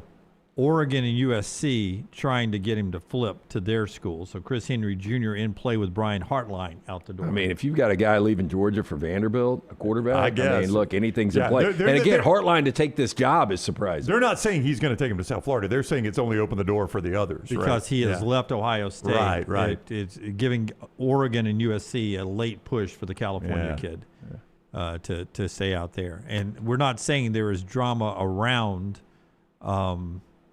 Xavier Griffin, the 5-star number 2 linebacker in the country, Alabama commitment. He's been a long-time commitment since back in June. Just right now, according to Rivals and On 3, Alabama hasn't received his paperwork. Hey, one point that we haven't brought up with Hartline going to South Florida, I think that gives them a good chance to retain Byron Brown, your quarterback that threw for over 3,000, rushed for 1,000, because I think Auburn fans are very receptive for Byron Brown, the experience coming and transferring and coming in with Alex Golesh. Now, at that point, you lose Deuce Knight, but as good as Deuce might be, you know how good Byron Brown is. So the guy that was going to be the big quarterback signee for South Florida did flip today to Auburn. So this is a guy, Reese Brush, I believe is how you say his first name, R-H-Y-S, Reese Brush. He was, I think, their top quarterback commitment. He has flipped to Auburn today. So I don't know if that would show you anything about Byron Brown, Lance, that he's out there flipping his top recruit. I don't know. Reese but that did happen today. Brush is a 3-star commitment, the 81st ranked quarterback who has signed with Auburn. Yeah, again, he was going to South Florida. My only point there is, Jim, if you're out there flipping that guy, does that say you don't think Byron Brown's on his way? And I'm not saying, I don't know that you could read into it either way, but it is a fact that kid was going to South Florida and is now going to Auburn. This will be opposite of what I said about Bo Nix on his signing day when he was going to Auburn. I don't think Brush is a potential. I don't think he's your long-term plan at quarterback at Auburn. He's 81st at his position, 152nd in the state of Florida, 1,400th recruit nationally. But anymore, you just can't. Depth. You got to have depth. Yeah, you've got to have depth. But there again, Jim, Cam Ward started at Incarnate Word. Yeah. Diego Pavia was playing at New Mexico State. So just because these guys are 2 or 3 stars now, they can develop. Mendoza got signed by Justin Wilcox at Cal. Yeah, so you never know now. I know what you're saying. I'm not criticizing Brush. I got you. I'm just saying with what you have in the room right now with Deuce Knight and others right now, his role would be to fill the quarterback room, to make sure that you got a QB out there in case of injuries or something like that. All right, 4 Downs brought to you today by our friends at Way to Wellness, your journey to healthy living, your opportunity to jumpstart some weight loss here in 2025, your opportunity to meet Leslie and her entire crew at Way to Wellness. It's easy to do. You just go to the website of planforme.com, planforme.com, and what Leslie will do for you is that she'll show you the whole menu, everything they've got to offer you right there. That includes injection therapy, meal replacements, these protein bars that I use, and it helps me prevents bad snacking. Where I put on a lot of my weight is just bad snacking between meals, and that sort of eliminates that. You can find out everything they offer with no contracts, no sign-up fees, and your first consultation is free. Planforme.com, planforme.com. It's Way to Wellness, your journey to healthy living. First down. Would you guys say, well, we've already kind of talked about this, but I'll throw it out there again, better chance of getting in Duke or James Madison? I know where Dunaway is on this. I mean, Jim is right. Ultimately, the selection committee can do anything they want with these rankings. I think if James Madison beats Troy, they don't jump at all from 25. I mean, there's nothing. They're more than a 3-touchdown favorite over Troy. But if they win that game 56-0, I don't think they jump one spot. Not one spot. I think they're stuck at 25. So anything that puts Duke in puts them in front of James Madison. I respect the Sun Belt Conference. I really think they play really good football there. It's a really competitive league. But it is not the ACC. And I'm not saying that Sun Belt teams can't occasionally beat ACC teams or SEC teams or Big Ten teams. I'm just saying the road Duke had to get to be ACC champions, and the fact that the ACC is a percentage holder of the college football business bigger than the Sun Belt is. I think Duke, there's a reason why they don't also give you others considered. That's right. Right afterwards, that leaves it open that anybody can be 26. Because all he's got to do, Hunter Yurachek's got to do in a horribly done interview with Reese, which is what he does every week, is roll out there and say, we had Duke 27 last week. I mean, Reese, you didn't ask me this. We had Duke 27. Duke and James Madison were very close in the room. They were very close. It's been an intense debate about those two. Yeah, even if you can't say that with a straight face. Their one loss, I mean, and I would point this out too, was to an ACC team by 14 points to Louisville. Yeah. So, I think you got to take that into consideration and Duke as well. will have beaten Virginia, who's 17, I think, last night. So a top 20 win for Duke. So I think Duke would jump in over them, yes. Yeah. Second down. Back in coaching first, Hugh Freeze or Brian Kelly? Brian Kelly. I don't know why you'd hire Hugh Freeze right now. Well, did you see the Brian Kelly reports that he played 400 rounds of golf? There's no way he did. In his 3 or 4 years? Seriously. That's what I heard, yeah. And and there was a big report, and it was Bruce Feldman that released a lot of this, that when high recruits would call, Brian Kelly would tell his assistant, they would have the recruit on the phone, he'd be like, he's going to have to schedule an appointment. Wow. And they're like, Coach, this is a guy that, we're kind of on his timeline. This guy's a 5-star quarterback. Yeah. This guy's a 5-star defensive lineman. So, I mean, it seems like now the rumor is he kind of tapped out once he got that job and didn't have to work nearly as hard. Yeah. And if I hear that, boy, I don't want it. But at the same time, I mean, Hugh Freeze, health concerns. Listen, it's different. I'm not around when I've seen calls like this happen, but I've seen Nate Oates not stop a practice, but walk over from something going on and talk to a recruit, walking to a tunnel, or walking out of a news conference, standing on a practice court in a shoot-around at the NCAA tournament. I've seen an assistant coach hand the phone to him, hey, it's so-and-so from this school, and he will talk to him right there.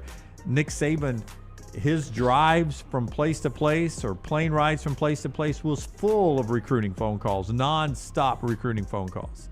Yeah, you can't stop. I mean, either that or the transfer portal, one of the two, you're constantly on that right now. Give me the type, I can see Brian Kelly. You mentioned him. He wanted Michigan State. Huh? He wanted Michigan State. Brian Kelly did? Yeah, bad is what I heard. Yeah. Did they hire somebody yet? Yeah, Pat Fitzgerald. Oh, that's right, Pat Fitzgerald. That's right. Yeah. God, that's a good hire. Getting lost in the wash. Yeah, I think I'd take him over Brian Kelly. As weird as that sounds, you know how I felt about Brian Kelly. It's bad if he's tapped out. Yeah. To your point on the golfing again and putting recruits on hold, I mean that's a fireable offense in my opinion. I've seen Alabama coaches standing on the sidelines, not during warm-ups, but at the Rose Bowl for a playoff game, talking to recruits. Hey, you know where we are, right? Or I don't know if it was at the Rose Bowl, but wherever it's been, I've seen them talking. Wherever's not a dead period, wherever it's legal. I've seen it. I mean, you you guys play a lot of golf, and you're around a lot of people that play a lot of golf in the middle of the day, middle of the week, and nobody's going to judge those guys. But the problem, I mean, if you take a job as a head coach at this level, it doesn't matter if you win or lose, you're still going to get knocked. It goes back to what I've said for years about when you hire a head coach.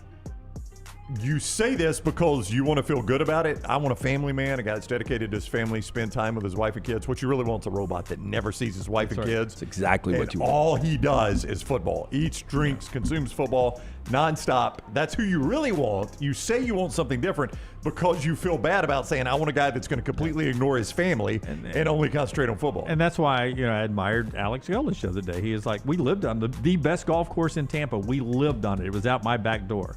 My family loves playing golf. I love football more. I mean, yeah, I'm not good at golf. Well, look, I was completely wrong on Brian Kelly. I think a lot of people were, but you saw him the day after he was fired. He's eating at Superior Grill right there in Baton Rouge. He doesn't care. Yeah. I think he did tap out. I think there is something to that story. So I'm going to say neither. Neither is the answer. Yes, neither. Jim's like to say neither is the answer. Well, I mean, so people in the chat are calling. I think they're doing this jokingly, but they're talking about Hugh Freeze to UAB in the chat. If I'm UAB, there's no shot I'd do that. There's no shit. Oh, well, I would do that. Oh, you would hire your Hugh Freeze? Yes. Yeah. You hire a guy that. Hang on now. You're UAB. You're going to hire a guy that had the Auburn job and wasn't engaged enough to keep it, and you think he's going to be engaged enough to win at a place that is incredibly difficult to He's win not at. as good of a golfer as Trent Dilfer, but he's a much better coach. The better courses in Birmingham. Yeah, and he already likes some of the courses in Birmingham. Top Golf's right near campus. Top Golf is next door to the can take stadium. recruits there, though. He improved the roster, did he not? Yes. At Auburn. Yes, he did. How close were they to winning some of these games early on? Hugh will tell you close. He said it again to David Pollack yesterday. Well, if I could give you the choice of 6 quarterbacks in the SEC to take the Auburn quarterback position, they're probably 10-2 in their college football playoff. I don't think the difference between Hugh Freeze and Mike Elko is maybe just good quarterback play. Yeah, but Hugh Freeze has caviar taste, and you are asking him now to go to UAB. Do y'all know how hard it is to win at UAB? He went to Liberty. Jim, do you know how much money they've got behind them at Liberty? Yeah, UAB they doesn't do. have anywhere They do. close They do. to that. Nowhere close. No, but I mean, Hugh Freeze is going to be a much better coach, more than likely, than who they hire, at least on the surface. Yeah, I've got the list. Steve, this is UAB? Yeah, Steve. Okay. First of all, the job is posted. If anybody wants to apply for it. Forrester, where is it posted? Is it Indeed? I saw that. Yeah, actually, it is Indeed. Indeed. Yeah. Indeed. Here's what they're looking for, and their job posting right now at UAB. You can actually apply for the job, and they really want a self-motivator. I mean, there it is right here. Self-starter? Yeah, there you go. Head football coach, and that's what they're looking for. If you think you're good, you want to go apply. Has Doug Gottlieb applied yet? Yeah. He called us this time. Do not click the apply online button, though. They'd like you to actually contact them personally. Yeah. 3 candidates, according to Steve Irvine. Retaining Alex Mortensen. Okay. Which is probably what I would do. You're very close to that point right now. I'm assuming Alex is down there recruiting for him today because they're announcing signees. Presbyterian head coach Steve Englehart. I didn't know Presbyterian played football, Jim. I've never heard of an Englehart. Where's Presbyterian? I don't know where it is. I think it's in North Carolina. I was going to say North Carolina, which is probably wrong. I don't know why we both stabbed at that. And Missouri State's Ryan Beard. I like Ryan Beard. I really do. Yeah, if you could hire that guy, that's who I'd hire. Yeah. Well, if I'm Ryan Beard, I'm not leaving Missouri. Well, I don't know. It's better conference. Missouri State just moved up. They're going to a bowl game. Yeah. Right? Yeah.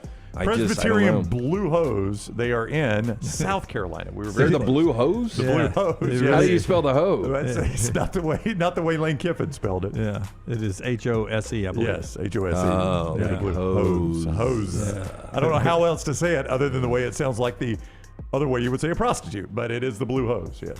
Not necessarily a prostitute, Brownie. Oh? Yeah. Can't make them into a housewife. I've learned that this week. Third down. That was second. I thought we were still on first Okay, down. what goes away first? Conference championship games or the current college football calendar? You know, everybody talks about this calendar, Jim, like, well, we got to fix the calendar so we don't have issues like Lane Kiffin. You are not fixing that. The Lane Kiffin issue is going to happen no matter what you do with the calendar. Coaches are going to take other jobs at this time of year. And everybody's like, well, no, if we push back signing day in the transfer portal, that ain't going to stop LSU and Florida from fighting for Hugh Freeze. But the NFL mandates you can't sign coaches to a certain point. You can't do who's business. going to mandate that? You can have those backroom deals, but I mean, if you lock everything out until February 1. So you think you can make a NCAA rule that you cannot hire a coach until the season is over with. And you think the schools in the NCAA are going to vote for that? You think LSU and Florida won't? You're asking how it can be done. No, but if it's just pure numbers, that's not a realistic way. I think the lower teams or But lower they tier might, would vote but for it. that's when the SEC and the Big Ten take one step closer to saying we ain't working with the NCAA. There is zero chance LSU and Florida and Alabama and Ohio State and Michigan are going to let the NCAA tell them how to hire a coach. Not happening. Not how to hire a coach, but when they can do it. Not happening. You can negotiate and everything, but a guy can't leave a position and it can't be announced until a certain window. But is see, open. You have dead period. But in even if I got the position, that was one thing Ole Miss didn't want. They didn't want Lane Kiffin walking around in the hen house talking to his players like, "Hey, we're going to finish the playoffs, but you know you're with me at LSU next year, right?" I know everybody's banging this change the calendar. I don't think it fixes anything, but I could be wrong. If there's not a signing day in December or January, if the signing day is not until after a season or before a season, and if there's no portal that opens until after the season or before a season, then what are you missing here to have to hire a coach right now? If those things are moved, if there's because they want to make sure they've got their guy. I mean, LSU and Florida were racing for Lane Kiffin, and LSU pulled ahead.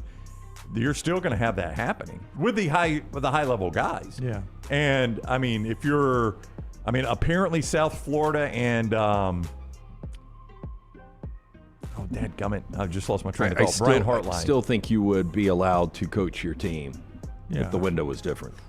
I can't be wrong about this. I think this whole change the schedule ain't fixing anything in the Lane Kiffin situation. Now, maybe it makes it better for signing day and transfer portal and all that, maybe. But if we're just addressing what Lane Kiffin has just done, I don't think there's any way of ever changing that personally. There should be 2 signing days. There should be one in May and one in July. And you sign before your senior year or after your senior year. Get rid of these early enrollees that want to come on campus early. You can't leave high school and come to college in January. Yeah, just give everybody 5 years once you get there. That's right. And just and get rid of spring football. You start your OTAs. You do one in May. That's a disservice taking a kid out of school. July. Let me tell you what we'll do, though, is we'll change the calendar to answer your question. That's the first thing that's going to happen because everybody's focused on it now. The SEC will be the last conference championship game standing. Yeah, them in the Big Ten. I don't know who will go last, but we'll change the calendar, and you know what will happen? It will create a whole new set of problems. And we'll be back here like, well, I can't believe we do this now. Well, we didn't before we changed the calendar, and now we've got this whole new set of problems. And if you want to reclassify as a junior to a senior and go to school early, that's your choice if you want to do that. If you want to skip your senior year of high school, people make life choices all the time. But, having to be on campus in January after you're playing your senior year, it's a benefit to you. It's a chance to play as a freshman. But if you're not practicing until May anyway, until after your high school, you get May, June, July, August, then you're not missing anything because you're not missing spring football. Agree with the reclassification. I think let them be kids, let them live out their high school years. I mean, you got to wait 3 years to get to the NFL. But you see what I'm talking about on reclassifying? Because, on getting to school early in January, you do that so you can go through spring football. Oh, I know. If there's no spring football, then you can wait for signing day until May, and then they don't miss anything. You got OTAs in June, July, and August. 4th down. Forrester, feel free to chime in on this. Ozzy Osbourne would have been 77 years old today. Seemed older, truthfully. Oh, yeah. Well, his body was, yeah. Ozzy Osbourne or Bill Belichick? Ultimately better career. I think it's Belichick. I think most consider him the best NFL coach of all time. I know Shula is the winningest, but Belichick's got most decorated, definitely. Yeah, Belichick's got what matters the most, and he's Don very close. Shula, in case some of you forget there's other two Shulas Shulas. not named Mike. Yeah. One day it will be Miami of Sean Ohio McVay. grad, Yeah, Marist Sean High McVay. School Yes, of course. superstar, Sean McVay. I've got Ozzy by a mile. I would go by a Ozzy mile. too. Yeah. By a mile? Black Sabbath's one of the greatest bands that ever was. And then you can make an argument. I mean, just solo rock careers, Ozzy Osbourne was the greatest. Yep. Ozzy's unbelievably good. And then how he transcended everything. I mean, it was really not the first reality show that hit, but in that genre of reality shows, the Osbournes. Yeah, it was one of the first ones that MTV started making, and like Celebrity Lives became a TV genre. And stadium songs have made him a fortune for Crazy Train. I mean, almost every stadium. How old is Jordan Hudson right now? Like, what's the age gap? 29, I think. I'm not sure. Do you think Ozzy ever had a bigger age gap with one of the groupies? Oh, yeah. I don't know. I bet he did. I mean, because he's right at Belichick's age, and Ozzy, I don't know how much he's really been able to move around over the last few years. Yeah. That'd be hard to believe if you would have told me 20 years ago Belichick's going to have the largest gap over Ozzy Osbourne. The chat room very, very, very much behind Ozzy here. They say this is easy. Of course. It's an alternate choice over a sports choice, so that's always popular with the chat room. What was Ozzy without Tony Iommi, though? You didn't even know his name. Yeah, Iommi? Oh, look at Scott. Or Bill Ward or Geezer. Is he anything without them, like Belichick with Tom Brady? Randy Rhodes was... What's Geezer's last name? Butler, I think. Hey, okay. I've got Wikipedia up here. Randy Rhodes was on the fast track. Sabbath without the computer in front of me. By the way, Belichick 4-8 this year, 121st and 136 in scoring defense, 121st. Ozzy had bad defense. songs. I mean, Ozzy had a bad song. Did he? Well, yeah. Not according to the chat room. Not everything he wrote was great. I mean, people are going to do walk-ups to Crazy Train for the next 30 years. Yeah. Even the Dog the Bounty Hunter theme song was good. Yeah. Yep. But much like in the chat room, it's fitting because 1981 hit Mob Rules. That works in the chat room too. They like Little Black Sabbath, according to Wikipedia. Yes. That is 4 downs. Brought to you today by our friends at CPAP Plus, Sleep Home Alabama. Ozzy didn't write Sweet Home Alabama, No, he but did I not. bet he did enjoy a good night's sleep. Yeah, look, it's very important that you get that quality sleep. A couple of nights ago, I slept like crap, felt like Chet all day yesterday. You need to make sure you're getting the proper 8 hours. Very important for your health. And look, if you're on a CPAP right now, listen up. Our friends at O'Neill Medical, CPAP Plus, they're running their Show Your Score promotion right now. Stop by one of those locations. Pelham, Trustful, Inverness on Highway 280. No appointment needed. Show your ResMed My Air Sleep Score, and you're automatically entered to win a brand new ResMed Air Mini Travel CPAP worth $900. The Show Your Score raffle runs through December 31st, so don't miss it. Get all the details at O'Neill Med. O'NeillMed.com. That is ONEAL Med.com. Hey, if you're looking for a unique idea for your holiday party catering, how about our friends at Bojangles? People will love it. I promise you. That great fried chicken, those hand-breaded chicken tenders, those smaller bow bites right now that you get with that peach honey pepper dipping sauce that is terrific, those hand-breaded bow bites. It's all right there at Bojangles. Throw in the sides, the biscuits, the tea, everything. They cover it all for you right there at Bojangles for your holiday party. Or if you're going to be watching some of the college football playoff or conference championship games over the weekend, the NFL, all right there with Bojangles as well. So whether it is breakfast tomorrow morning on the way to work or taking the kids to school, lunch, dinner, your holiday party, your tailgates, your football watch parties, you can always make it Bow Time. Take the next round anywhere you go with official Next Round gear. Buy yours today at nextround.store. Yo, kinfolk, what's good, man? Let me holler at you for a minute. You know how life can be life. You're out there chasing that dollar. Every dollar is accounted for going somewhere. Then all of a sudden, bam! Out of nowhere, a car accident. All I had to do was hit up my people at Alexander Shinara Trial Attorney. You already know when that dude Alex pulls up the trial, he shuts down the litigation situation. Yo, go to Shinara.com. Hit him up at 659-777-7777. Call me, Alabama. No representation that legal services provided are better than any other provider. This hour of The Next Round is presented by the Birmingham Racecourse Casino, now featuring 7 days of giveaways with your chance to win a share of up to $125,000. The more you visit the Birmingham Racecourse Casino, the more chances you have to win. Storm season is here. Make sure you have a plan of action in place right now. Greg from Pell City and Storm Restoration Roofing should be your first call when storms hit. Insurance companies love working with Storm Restoration Roofing because of Greg Nelson's name and reputation in the industry. When storms hit, call Greg Nelson. He's local, 205-542-3531. He's the home of the free no-cost roof inspection. Greg from Pell City on Facebook, 205-542-3531. It's Storm Restoration Roofing. Remember the name Way to Wellness if you're battling weight loss in your life. I'm Jim Dunaway from The Next Round. There was a time I was over 216 pounds until Way to Wellness helped me lose 45 pounds, and now for over 2 years, they've helped me keep that weight off. Here's their website, aplanforme.com, aplanforme.com. That's a great name for a website because there's no cookie-cutter plan. Everything is designed specifically for you. No contract, no sign-up fees, and your first consultation is free at Way to Wellness. Next Round shirts, Next Round hoodies, and Next Round hats all in one place, nextround.store. Find your favorite piece of gear from your favorite show and put it in your rotation. You never know, you might be in one of our videos showing Next Round gear being worn all over the world. Find all of your favorite Next Round gear by visiting nextround.store. Place an order for you and that big Next Round fan in your life at nextround.store. Look your best at work, at school, at the stadium, or anywhere you go wearing Next Round gear from nextround.store. Hey, let me tell you about our friends at Urology Centers of Alabama. Compassionate and comprehensive urological care with 35 physicians, 17 locations across Alabama. Their patient-centered approach to all of your urological needs. Remember, they've got that new men's health center. It is beautiful, helping men with a wide range of sensitive male issues in a comfortable environment. You can always go online, visit urologycentersalabama.com, schedule an appointment with one of their many urologists today.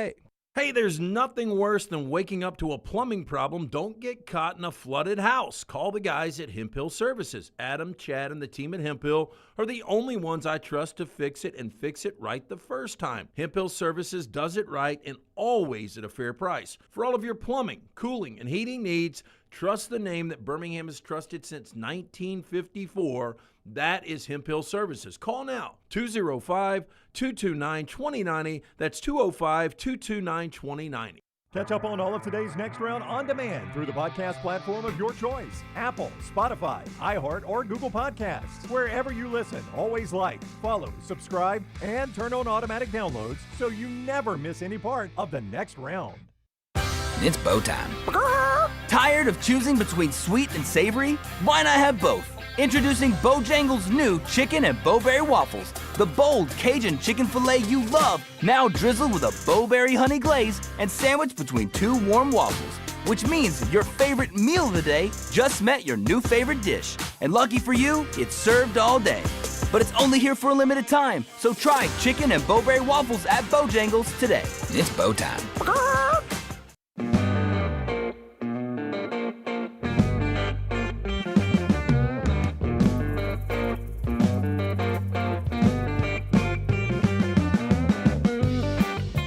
Little recruiting update, and then a little discussion about basketball and all college football the rest of the way. Brooks Austin, earlier today on the show, some great comments about Georgia's offensive line, how it will impact the game. Also on Ty Simpson and how he is handling the Alabama offense down the stretch here. 2 great takeaways that you can get at Apple and Spotify, and of course on YouTube. All of our interviews on the show and great parts of the show available for you on social media as well at Next Round Live, Follow, subscribe, and give us a thumbs up. The show being brought to you by our friends at Walk-Ons, where every day is game day.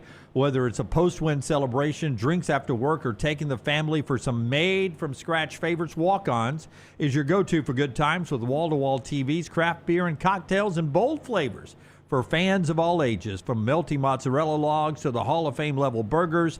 Stop by today or order online in the Walk-Ons app. Walk-On Sports Bistro, Trussville, Greystone, and Stadium Trace. Walk-Ons, it's game on. It's going to be a big portal year for Auburn because of the coaching transition again. Right now, Auburn 51 in the team rankings from Rivals and On3 Sports. Behind just about every other, maybe all of SEC. I know most of them. USC is leading the way. Do you have that picture I sent you, Forrester, of USC signing class? This is what they're putting together. Only 1 5-star. Notre Dame, Alabama, they've got more 5-stars. But 21 4-star commitments, 13 3-stars. They're signing 35 people in this class. So that's right. I thought the offensive lineman and then Elbert Hill, definitely the number 1 quarterback. I thought both those guys were 5-stars. They've got 1 5-star according to Rivals and On3, the industry standard at this point. Compare that now, 35 signees. Alabama is only going to sign 23. What's that tell you? So Alabama's a younger team and not having to recruit as many people. USC doing it recruiting and doing it at a high level with 21 4-stars. Alabama's going to have 3 5s, 10 4s, and 9 3-stars. And maybe Alabama's going to rely more on the portal. Yeah, right? That's what I was getting at when I said, "What's that tell you?" Is maybe a little more portaling for Alabama. It's interesting to look at USC signing class, Jim, because this is something we talked about, I think, back in the summer, how they had maybe lost the stranglehold on the Southern California kids. But, as I look through their class right now. They've got 19 California kids. And in the summer, we actually talked about they had lost it that's right. for years. Well, they were getting it back. That's right, because of the commitment, some of those commitments we're talking about here. I think his first 3 recruiting classes, 9 total California kids, and I think it's 19 this year. But Elbert Hill, 4-star Ohio, Akron, Ohio, 4-star Booby Feaster. I think Booby Feaster was where we started this conversation, when we said, oh my gosh, USC's going to have a kid named Booby Feaster, aren't we all? Booby Feaster, DeSoto, Texas, 4-star. 4-star Middleton, New Jersey. 4-star Bradenton, Florida. 4-star Richardson, Texas. 4-star Hawaii. 4-star Ohio. I mean, they are still getting a lot of this class outside of Southern California, which is they used to just devour Southern California. I mean, but 19. Oh, I know, but I just read you 4-star, 4-star, 4-star, 4-star, 4-star. I think it's positive that you can basically get more than half of your class from in-state, and you're still able to go out and get very viable guys that are in other regions. Most good programs recruit nationally. USC, Notre Dame, Oregon, Georgia, Alabama, top 5 right now. Ohio State, Texas, Miami, Texas A&M, LSU, Tennessee is 11. So in the top 11, the SEC comes in at 4, 5, 7, 9, 10, 11. How many is that? Do it again. So Georgia, Alabama, 6. Texas, Texas A&M, LSU, and Tennessee, 6 of the 11. Michigan's 12. Florida is 13. So that's 7 of the top 13. Then Washington, by the way. Florida State is 15. Oklahoma is 16, so 8 of the top 16. North Carolina is 17. South Carolina is 18. Clemson is way down at 19. 19 commitments of what they're expecting today. 0 5-stars. Wow. It's Dabo. I mean, is this a surprise to you? Texas Tech is 20, 2 5-stars. And that includes the nation's number 1 outside linebacker in LaDainian Guyton, who is one of the 5-stars that picked Texas Tech. I mean, Ole Miss is 24 right now. We'll see how they hold on to that. Missouri 25. I want to go back to Clemson. You had them where? With 0 5-stars? They are 19. With 0 5-stars. Give me that thought after we tell you about our friends at Hemp Hill Services, LT. 205-229-2090. Whether you experience any plumbing, heating, or cooling issues in your home or business, trust the name. Birmingham has trusted since 1954 for any and all of these issues. Call Adam, Jad, Andrew. The guys there, hard to stop a train. For more information, hemphillservices.com. I was just going to say on Clemson, we've talked on this show the last couple of years that Dabo's stance on NIL and the transfer portal is pretty much against the grain of what everybody else that's winning big-time football is doing. And we said maybe he can keep winning doing this. Maybe he can continue to have success doing this. But the on-the-field product is going to tell the story of, can Dabo win doing it the old school way? Well, year 1 of that, he made it into the playoffs somehow. Year 2 of that, they don't even sniff the playoffs in the worst power conference we've seen in a long time. And now there he is, 19th in the recruiting rankings with 0 5-stars. Hey, look, if you're not going to buy into the portal, you've got to get these 5-stars. I mean, that's the only way you're going to have, similar rosters to other teams that are in the postseason. Yeah. So we'll see how recruiting pans out. Let's do our spotlight quickly and look at some basketball tonight. The ACC-SEC Challenge. Hit it, Tyler. The College Football Spotlight. It is presented by our guy, Alexander Shinara. Shinara Trial Attorneys. When you're in need of an attorney, Shinara.com. Shinara.com, that is the first place you go for the Alexander Shinara Trial Attorneys. And you might not know what all he covers for you. Well, you're aware they handle personal injury claims. That's quite well known. But how about claims for fire and storm damage, bad drug and device claims, disability, workers' compensation, and a host of other claims? When you find yourself in need of an attorney, Shinara.com, Shinara.com. I just realized it's the college football spotlight. I forgot about that. I knew we'd gone back to the generic open. This basketball we're going to talk about here, though, so bear with me through the confusion. ACC last night, 6 wins, 3 wins for the SEC. But at the top end, it was the top end of the SEC that let us down last night. Great game. Duke in Florida, 67-66. I mean, every bucket was a fight. But I think Florida was down 15 to come back and take the lead on the Boogie Fland 3. Yeah, that made 3, I thought, won Florida the game. And Duke just, they got another great look down there and hit their own 3. Isaiah Evans with 19 seconds left. He had not made a lot of shots, but he made that one. So Duke escaped 67-66 over Florida. And by the way, the Cameron Boozer, again, we talked about him yesterday. Is he any good, you think? Flag has gone for 56 in his last 2 games. But we said there hasn't been a drop-off. And, Boozer goes out and puts up 29. I know. 29 is crazy in a 40-minute game where he played 36 minutes. And by the way, Florida's really, really good. I know they're 15th right now, but they got a good backcourt, and he tore them up. They lost a couple that probably they shouldn't have, but I understand. They're really, really good. Their front court, they're big, tall, and fast, just like last year. Their guards nowhere close to the guards they had last year when they won the national championship. Oh, no, Walter Clayton was elite. Yeah. And Boogie Fland, not in that category. North Carolina, we told you on the show yesterday, Kentucky was going to be without 2 starters. And they lose to North Carolina 67-64. That was a tough loss there. But again, you're talking about a 7-1 Carolina team that, is a French top 15 team right now. Oh, so it's a good North Carolina team. And with Kentucky down 2 starters, it was close. Kentucky had chances to win it, but didn't.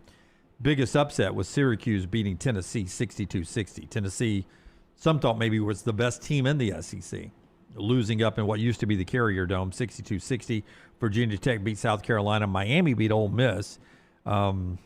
Chris Beard not happy about the effort from Ole Miss. And Notre Dame beat Missouri. Missouri was really good, too. Notre Dame getting one of their bigger wins in a long, long time.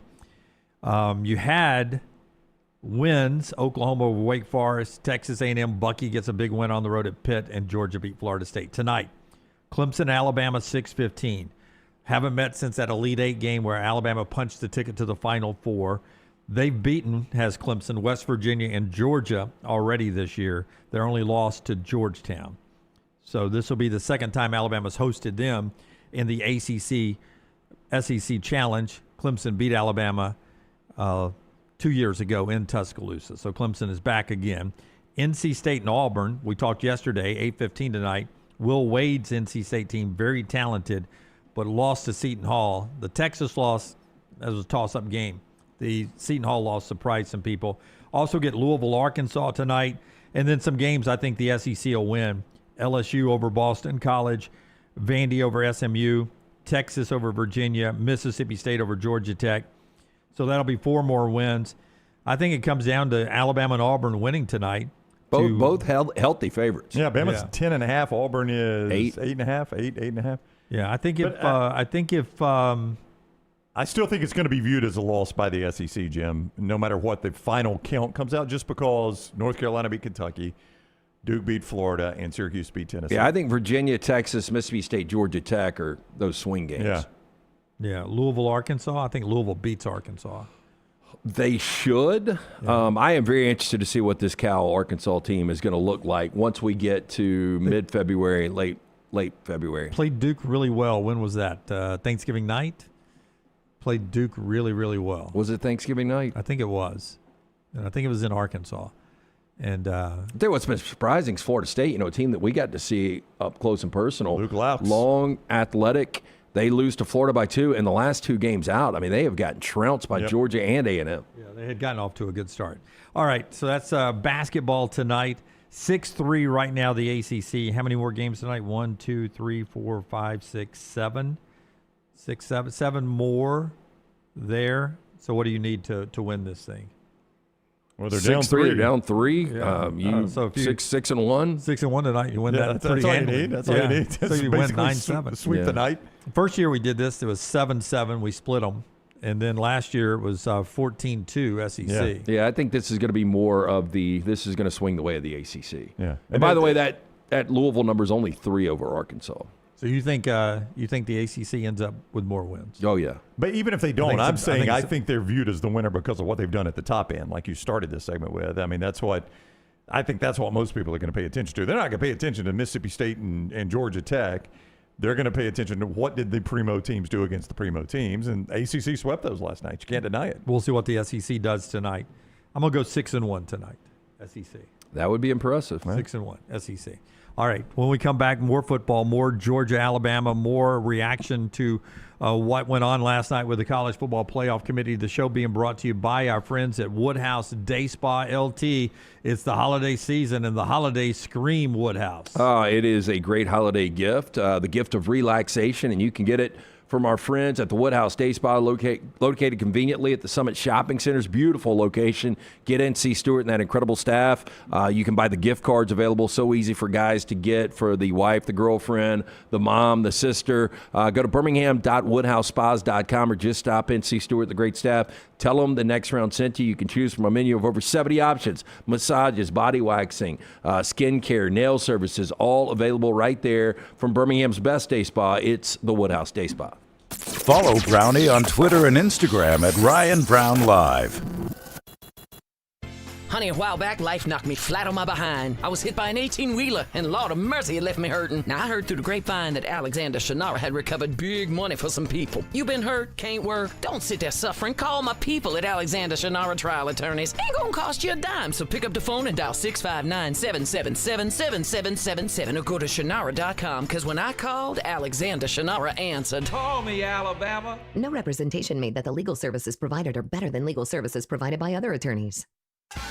What are you waiting for? It's non-stop gaming action at Birmingham Racecourse Casino.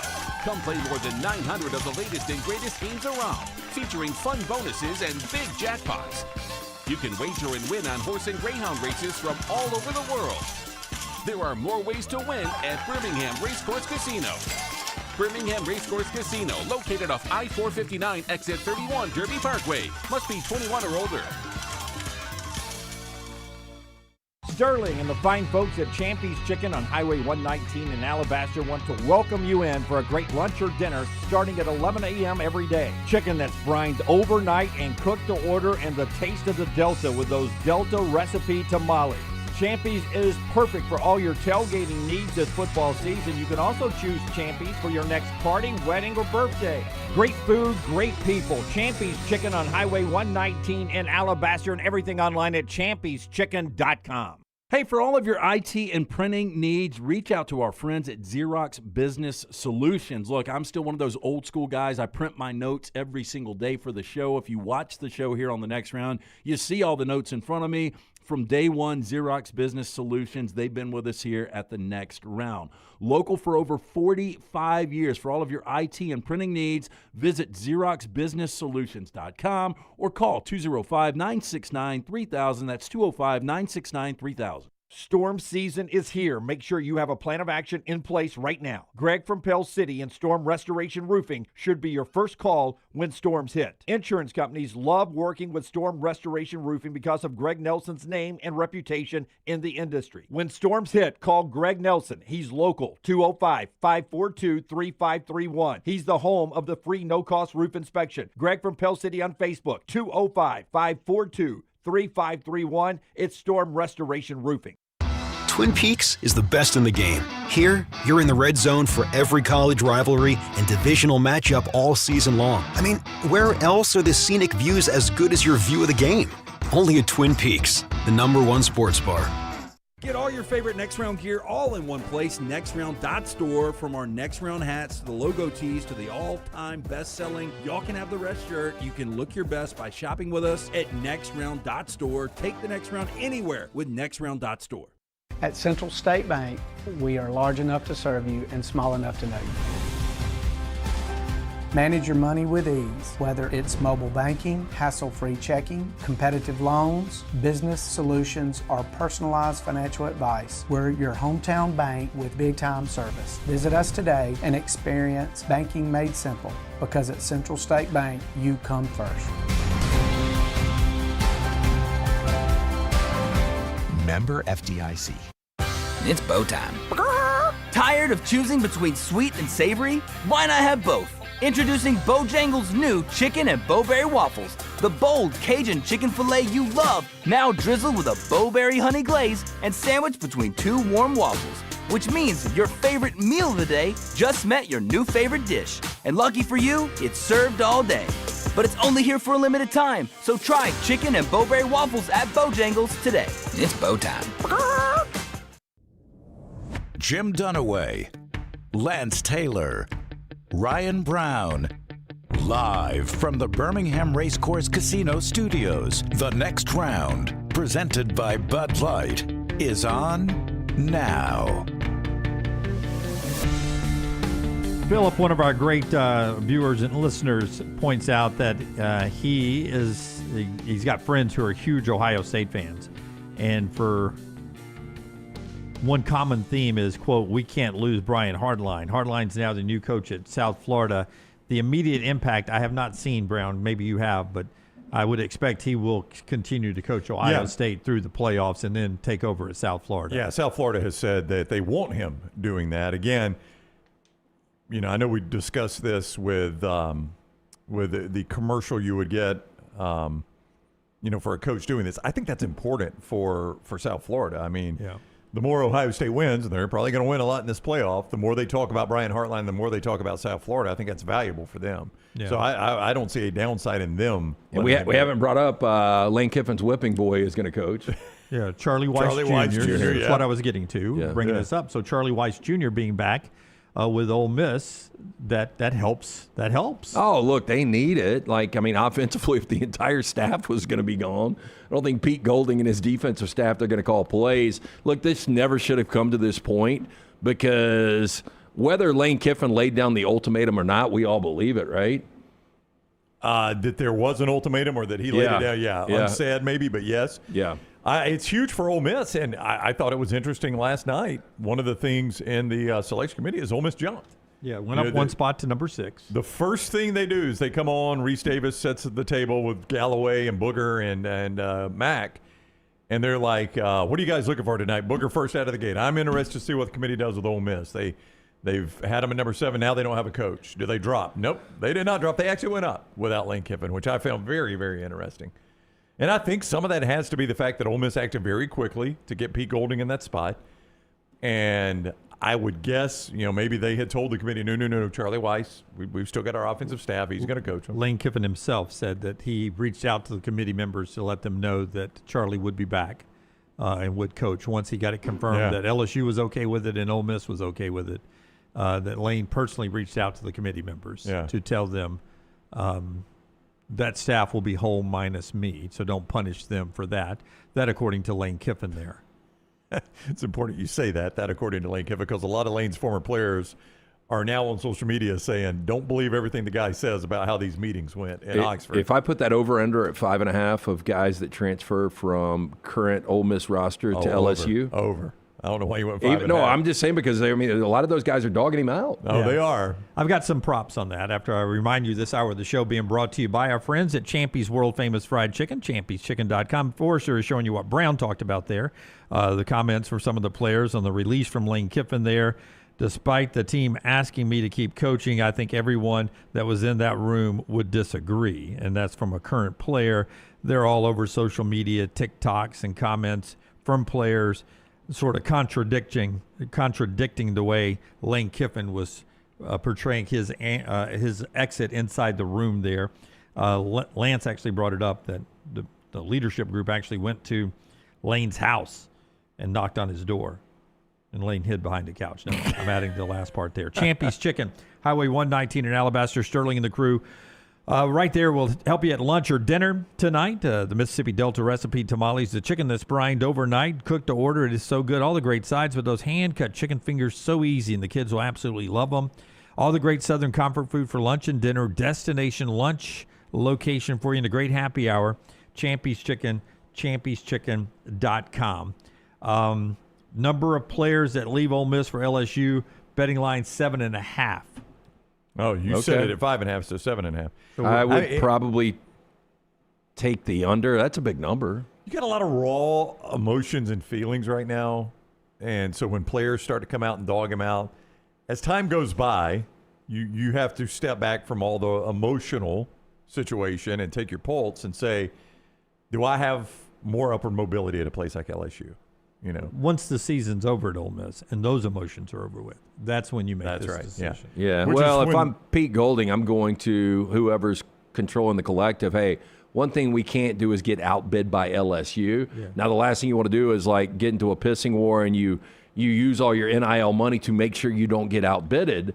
But I guess another thing to look at is these kids are in cliques, and you get one or two that want to go that are good friends with the other 2 or 3, and then they all end up going together. Especially the offensive players, Jim, because I know where I fit in that system, right? I know where Charlie Weis Jr. wants to use me. I know where Lane Kiffin wants to use me.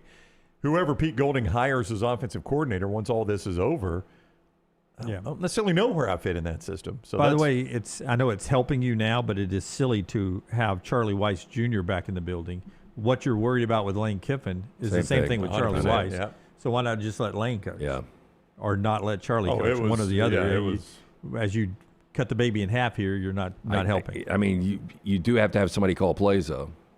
I mean, I think a very biblical reference of you there, and it's a great reference, but I think to Lance's point, you had to show the playoff committee some sort of stability here, right? I think you are cutting the baby in half. I think you are, am I going to lose some players because Charlie Weis Jr. is here? Sure, but it's also probably solidifying my spot in the college football playoff. In fact, they went up a spot. To make the college football playoffs next year, LSU is plus 300, 3-1 odds. I don't know how we do it. We don't even know what the rosters are going to look like. How are they putting odds on this? I mean, Lane Kiffin's never done it, and LSU has, under the current construct, has not done it, so I would bet against it. Lane Kiffin's length of time at LSU as a head coach. What do you think? What do you think the betting market set the number year-wise? Something and a half. 4.5. Yeah, I was going to say 4.5 as well. They went 5.5 because he was at Ole Miss for 6. So under or over 5.5. I mean, I would go over. I mean, look, they don't have a lot of patience, though. Well, I think the other side of that, too, is you got to ask, where does he go if he leaves? Where would he leave for? Pretty much right now, it's only the NFL. Well, the portrayal, the conversation out there is that Alabama is his dream job. Oh, I think it is, yeah. But a lot of people thought Florida was his dream job and that he wanted the Florida job until he talked to Scott Strickland and then didn't want it because of the general manager and the way that was going to be constructed. So at some point, if Scott Strickland is out at Florida as the AD and a more lane-friendly AD is in there, does he want Florida more than LSU? Here's the thing, man. You say that this is his dream job. Oh, Why? Alabama is. Well, yeah. like he's got one of the biggest egos out there. He will never even sniff what Nick Saban did, never sniff what Bear Bryant did. At LSU, realistically, where we are right now, he could end up being maybe their best coach ever. Takes two. Takes two. I am not going to pretend like I know Lane Kiffin. He's been on the show. We've had some social interactions with Lane Kiffin. That's the limit to my Lane Kiffin interactions. I have never in my life talked to somebody that I know that knows him even a little bit that won't tell you Alabama's his dream job.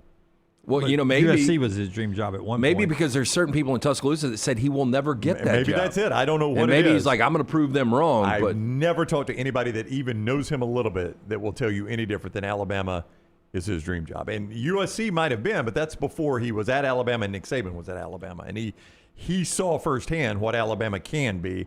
When he was the head coach of USC, Alabama wasn't there yet. They were getting there because Nick Saban was there. I'll take Kiffin under 5.5 at LSU. They play each other next year. LSU at Ole Miss. Early betting line on that is Ole Miss minus 3.5. I would load up right now if I could. Maximum number on LSU. Plus 3.5 right now. You think that's going to be a charged atmosphere? By the time we get to that number. I mean, by the time we get to game day. Ole Miss is going to do one of a couple of things, and I think we all like Pete Golding. They're either going to be able to hold on for a year or two, or they're going to completely fall off immediately. You don't see any in between? I really don't. Do we have dates on those games yet? No. So That's the first thing I looked at when he took the LSU job was to see if they played. I mean, do you think when the SEC, I mean, they're idiots if they don't do this. When ESPN goes to the SEC and we start doing dates, they're like, that's going to be our primetime game right there. So, but I would do it. Make sure you give us. I do it early. I do it early too because you don't before Ole Miss falls off. Yeah, you don't want a 4-7 Ole Miss against 7-4 LSU. I do it like second or third week. But wouldn't you think if you're ESPN, you're like, that's going to be one of our primetime ABC games, so we're going to need that. I'd put it where I put Georgia, Alabama this year, end of September. Yeah. Maybe the first SEC game out of the gate for either school, third week, fourth week. But if I'm ABC, I absolutely want that in primetime. It's going to be a tough ticket. Easy game day. I mean, location. look, the first time we saw Saban return to Baton Rouge, it was burned effigies. And what are they going to do? And I still think there were a lot of LSU fans that respected him. I don't know any Ole Miss fans that are behind Lane Kiffin. Well, just go. He was only in Tennessee 1 year. Remember Ole Miss at Tennessee? They were throwing mustard bottles and that was golf years balls. Later. That was years later. And he was only there 1 year. I mean, this will be a lot different. A lot different. Because Nick Saban had the Dolphins in between before he went back to LSU, and they loved him and still do. Yeah. And they don't like Lane Kiffin, and I don't think that's going to go away. And it's going to be the very next year. Yep. Yeah. That'll be interesting. Easy game day location there for that one, and I'm sure the SEC offices will plan accordingly for that. 3.5 the betting line. Ole Miss the favorite right now. Limited number you can bet on that. Yeah, probably $1,000 max. Yeah, but 1,000 on LSU plus the points. I'd feel really good about right now. When am I wrong? Show brought to you by our friends at Inverness Country Club. Tell us about Inverness. One thing you cannot get wrong is a membership from our friends at the Inverness Country Club. Great holiday gift. It actually gives back to everybody in the family. The wife can have her social membership, her racket membership. Maybe she's a golfer. If you're a big golfer, it's a great excuse to go out, get one of these country club memberships for the entire family. They got a state-of-the-art fitness center as well. We talk about the child care is such a big plus. You want to have dinner with friends on site knowing your kid is safe. It's such a big plus. Maybe you work from home. What about working from the club while they watch your kid? Maybe you relocated, retired. Inverness, great place to network. To take a tour of this unbelievable club, call Aaron 205-991-8608. That's 205-991-8608 or online, iccalabama.com. Hey, when it came time to redo the master bath in the Brown house, my wife Jennifer scoured the internet looking for the right person for the job. And doing that, we talked with several contractors, people that had used contractors who got their opinions on their experience, read reviews. Brad Bell was the guy, just time and time again, we kept coming back to that name. And he came out and looked at our job and he said, you tell me what you want it to be. That's what I'm going to do is your vision. And we gave him our vision. He did it to a T. His crews were clean. They were courteous. They were on time every day at the end of every single workday, and they were in our house for about a week. At the end of every workday, they would bring us in and say, okay, here's what we accomplished today. Does it meet your standards? That's just the type of people you're working with our guy, Brad Bell. You can see more, AlabamaBathRemodels.com. That is AlabamaBathRemodels.com. See some more before and afters. Or just call Brad and get him to come out and look at your job, 205-422-1758. 205-422-1758. He specializes in master bath, kitchen, and master bedroom closets. That's important because you use those rooms a lot, and when you go to sell your home, you can make some money back when those rooms really pop. So, see more, AlabamaBathRemodels.com. For those that are following, still no official paperwork reported for Xavier Griffin, the linebacker from Gainesville, Georgia, 5-star commit. Alabama's got 2 5-stars in the house, in Edwards and Crowell, and most everyone else in this signing class. It has Alabama number 5 in the nation, according to Rivals and On3 Sports, behind USC, Notre Dame, Georgia, and others. And Alabama's there at number 5. More recruiting coming up throughout the day as we stay on top of that on our social media platforms at Next Round Live. Back to the game itself between Alabama and Georgia. Alabama up to number 9 in the college football playoff rankings. Most people believe there's a buffer now for Alabama not to have to win the automatic bid against Georgia. But still, you want to put, as the guys like to say, numbers on the practice facility wall. A year up there for an SEC championship. Kirby Smart has been asked this week, does he see a difference in Alabama's offense right now, the way they're playing at the end of the year, compared to the way they played when they were in Athens back in September, beating the Dogs 24-21? How have they developed and changed since you guys played them last? Yeah, I wouldn't call it a deep dive. I got to watch the games in between our game and theirs. I don't think you change a whole lot during the year. You play to the skill set of your playmakers. They've got playmakers. They play to the skill set of those guys. Ty's still playing really well. He's extremely athletic. He can extend plays. He knows where to go with the ball. He knows defenses. He's played a lot of football, and he's played with a lot of confidence. So I don't think there's a lot of change. I mean, they're really good at what they do, and they do a great job with shift, motion, keeping you off balance with tempo, vertical plays, horizontal plays. They do a great job. Yeah, I loved Brooks' breakdown of all the stuff Ty Simpson has to do.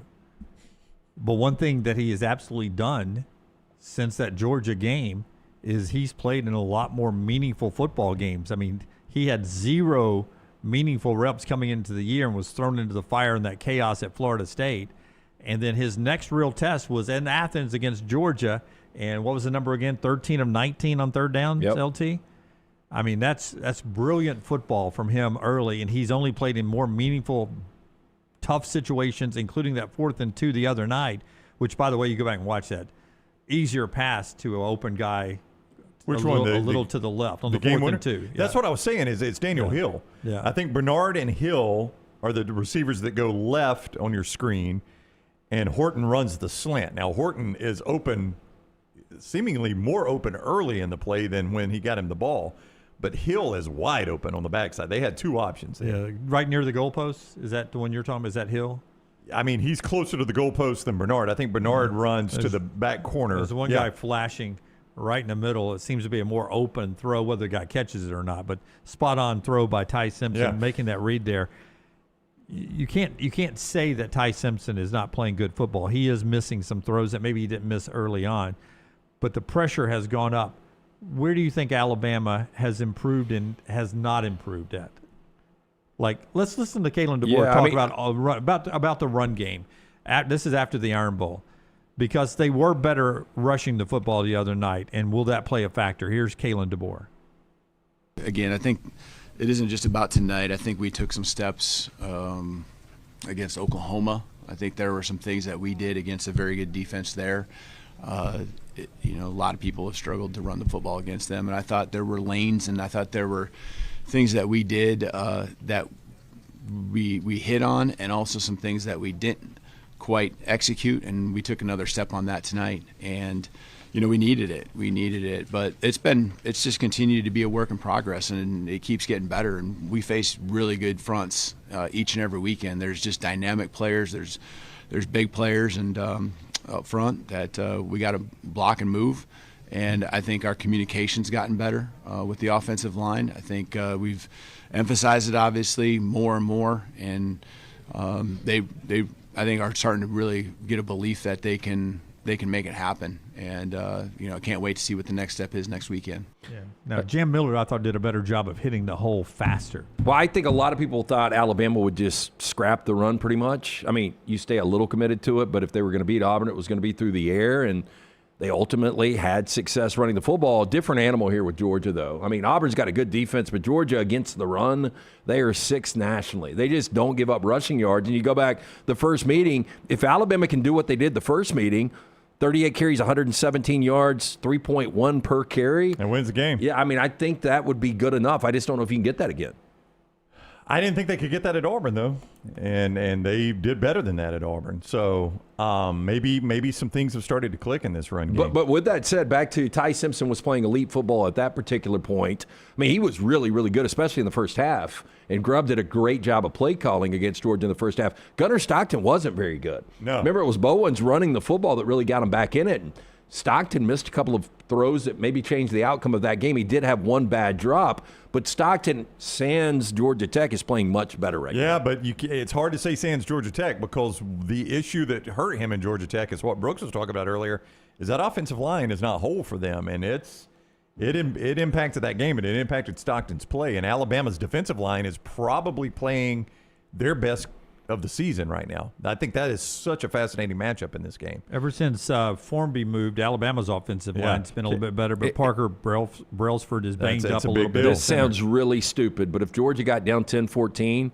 you think Kirby would have, no, not rest, but less of a concern? I mean, Alabama is in a danger zone if they got down double digits, and obviously they need to win this, and they're playing for a bye, and I'm sure Georgia would love that too, but Georgia's squarely in. I don't know how far they can fall. Can they fall past the 5th seed?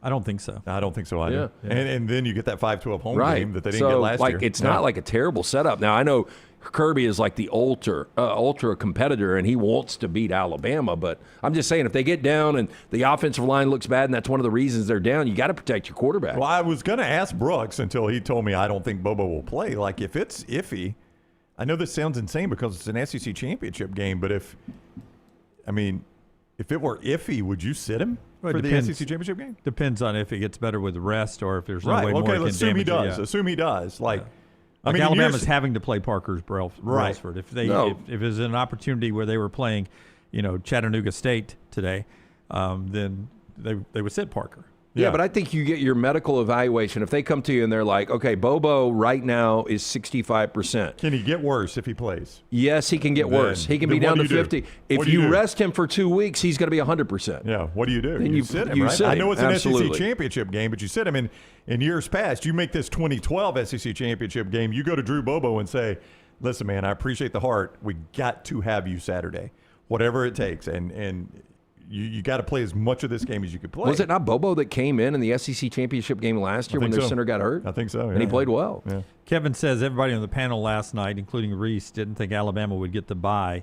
McElroy did. We've said it all week long. The SEC champion, the winner of this game, will have a bye. I don't think it's even in question, Kevin. Just work through it if Alabama wins the game. Work through it and tell me who else would get it. Well, Georgia drops down. Texas so Tech out. will get it. Texas Tech will have one. Yeah, Oregon's not getting it. They're a non-conference champion. They're playing a championship game. And you're not going to give it to 3 Big Ten teams. They're not going to give 3 Big Ten teams. And you're not giving it to Ole Miss, A&M, or Oklahoma. You're not jumping a non-SEC champion over an SEC champion. I mean, Alabama's the only logical choice at that point. Yeah, and if Indiana gets run out, I don't think they get a first-round bye. Yeah, I do. I don't think Indiana or Ohio State slip out of the spot. I mean, they shouldn't, but I'm just saying if they get beat badly, they could. I think when Texas Tech wins, they get a bye. And then the SEC championship game winner will be the other bye. And all due respect to Reese and Booger and Joey, McElroy is right about this, and we were right about it when we said it on Monday and Tuesday before the show. You just work through the standings or the rankings, and really the SEC champion is the only one that actually makes sense when you start to. I know it's hard to imagine jumping from 9 over all these other teams to get to 4. You got to ignore that, though. But to your point, they're SEC champions at that point, and that's why they will go all the way up there. I mean, they could get the number 2 seed. I don't know if they get that high, but I well, guess the only thing I would say is if BYU beats Texas Tech. Yeah, if BYU beats Texas Tech, then I mean, who else is going to get it? I mean, Ohio State, Indiana can stay 1-2, no doubt. But I'm just saying, if there's a little bit of a separation in that game, and then you get Texas Tech losing, I think Alabama would get the 2 seed. I would say that it becomes very close. Indiana's won at Oregon. Alabama would have beaten Georgia twice. Those two are about the same spot in the rankings. And those are sort of even wins to me. Yeah, right? And I don't know if it really matters 1 or 2. You're playing 7-10 or 8-9. I mean, it doesn't. Not much separation. I'd like to see the bracket first to tell you, Which what one what I believe. Yeah, let me choose. Yeah, I'll tell you where I want to be. Yeah. I mean, right now, what is 7-10? 7-10 right now is A&M Notre Dame. A&M Notre Dame. I'll go ahead and call it. If Alabama wins the game on Saturday, John Sumrall will get a sneak peek of a little cocktail party. I think it'll be Tulane, Georgia, in Athens, and that's future Florida coach coaching in Athens against current Georgia coach. And he gets a little sneak peek at the cocktail. You think Kirby will set a tone right there? Well, I'm just saying. That'll be the worst that Kirby ever beat Sumrall. Yeah, probably so. Yeah. That's my if Alabama wins, go ahead, and that's a storyline. Early cocktail party, whatever you call early cocktails. The mimosa party. The old Bloody Mary game. Damn, if Texas would have snuck in this, and, technically they're the last team out, which, that's not even going to be close when this is all said and done. But, man, you would have had 3 Texas teams in this thing. Yeah. Yep. So you probably would have got Texas on Texas at some point. Yeah. Our friends at the Pan Store get you ready for the holidays coming up here. We'll do trash and one more thought on Lane Kiffin to LSU, and we'll put that to bed in the next segment as well, and focus the rest of the week on this big Bama-Georgia game in Atlanta. Hey, if you're over for the game, come join us at the Fanfare. We'll be over at the Legends stage talking to the SEC legends, including Honey Badger. Cam Newton will be over there, and we'll be doing interviews 9:30 Central to 11:30 Central, 10:30, 12:30 Eastern. We'll be on the interview stage, which is really close to where game day is set up, just a couple of 100 yards away from that inside the World Congress Center. We did it last year. We're doing it again this year. And looking forward to those conversations. We'll get a chance to do that on Saturday morning. That's right. C.J. Mosley is the Alabama legend this year. He'll be honored before the game. He'll be with us. You mentioned Cam Newton will be there, the Honey Badger, Connor Shaw, the South Carolina great. We got a lot of good, fun players that will be joining us. And 9:30 to 11:30 Central Time, 10:30 to 12:30 Eastern. If your watch is already ahead when you're over there at Fanfare, it's with your game ticket. You get entry into that, and there's no charge to get to where we are. We'll be sitting on the stage talking to those people for 2 hours. It's fun. A lot of fun. We did it last year, and our friends at the Pan Store get you ready for game day wear. If you want new Alabama gear to wear over to Mercedes-Benz, you can do it with our friends at the Pan Store. Great locations in Hoover and all over Birmingham and Tuscaloosa, Auburn, and Huntsville, but anywhere online at panstore.com, panstore.com. You know the name brands, right? You know Gentile. You know Cutter and Buck. You know our friends at Antigua and all the folks that you get there. And they'll take care of you too, man. They do the free alterations. They do the free gift wrapping this time of year. They've got the rompers and the dresses for the ladies, the boots. Oh, their boot selection is, it's almost like you're at Yellowstone, except better. with the boots. They got them all. Panstore.com, panstore.com. We'll talk a little trash on the other side. This is the next round. Follow Dunaway on Twitter and Instagram at Jim Dunaway.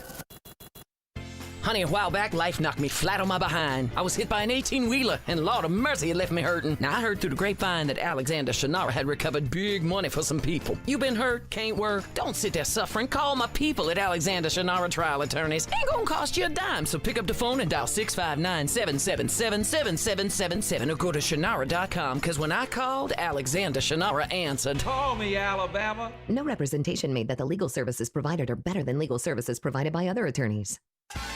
What are you waiting for? It's non-stop gaming action at Birmingham Racecourse Casino.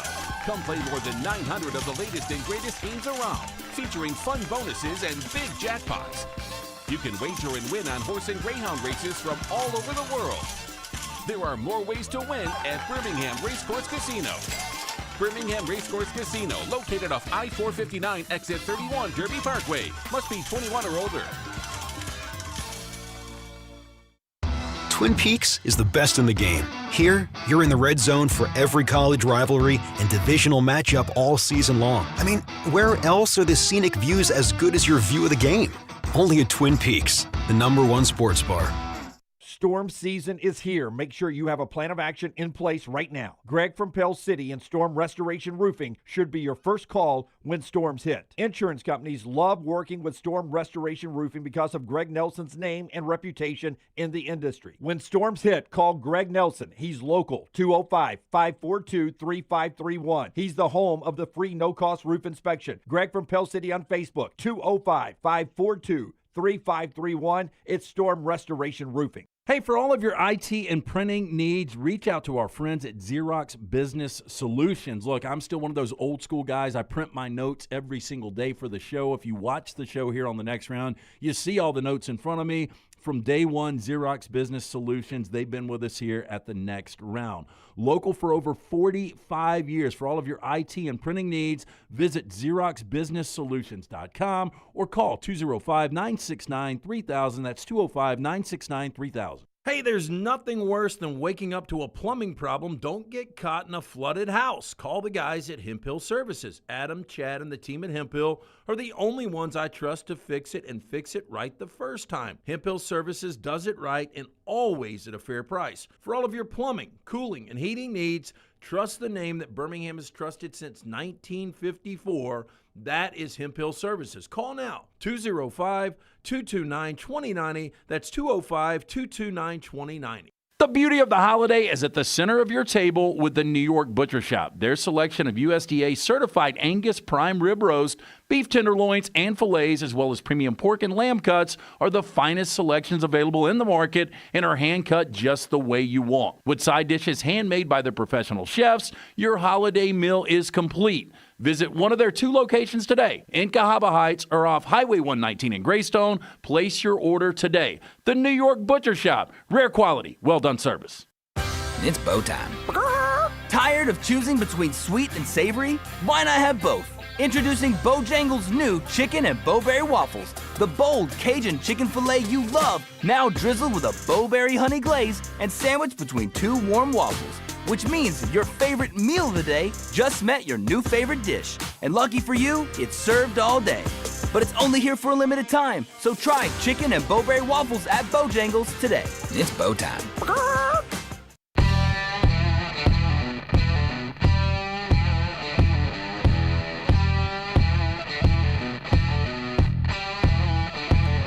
Stiff drink of Company Distilling to look at the uphill battle Lane Kiffin is facing in switching schools.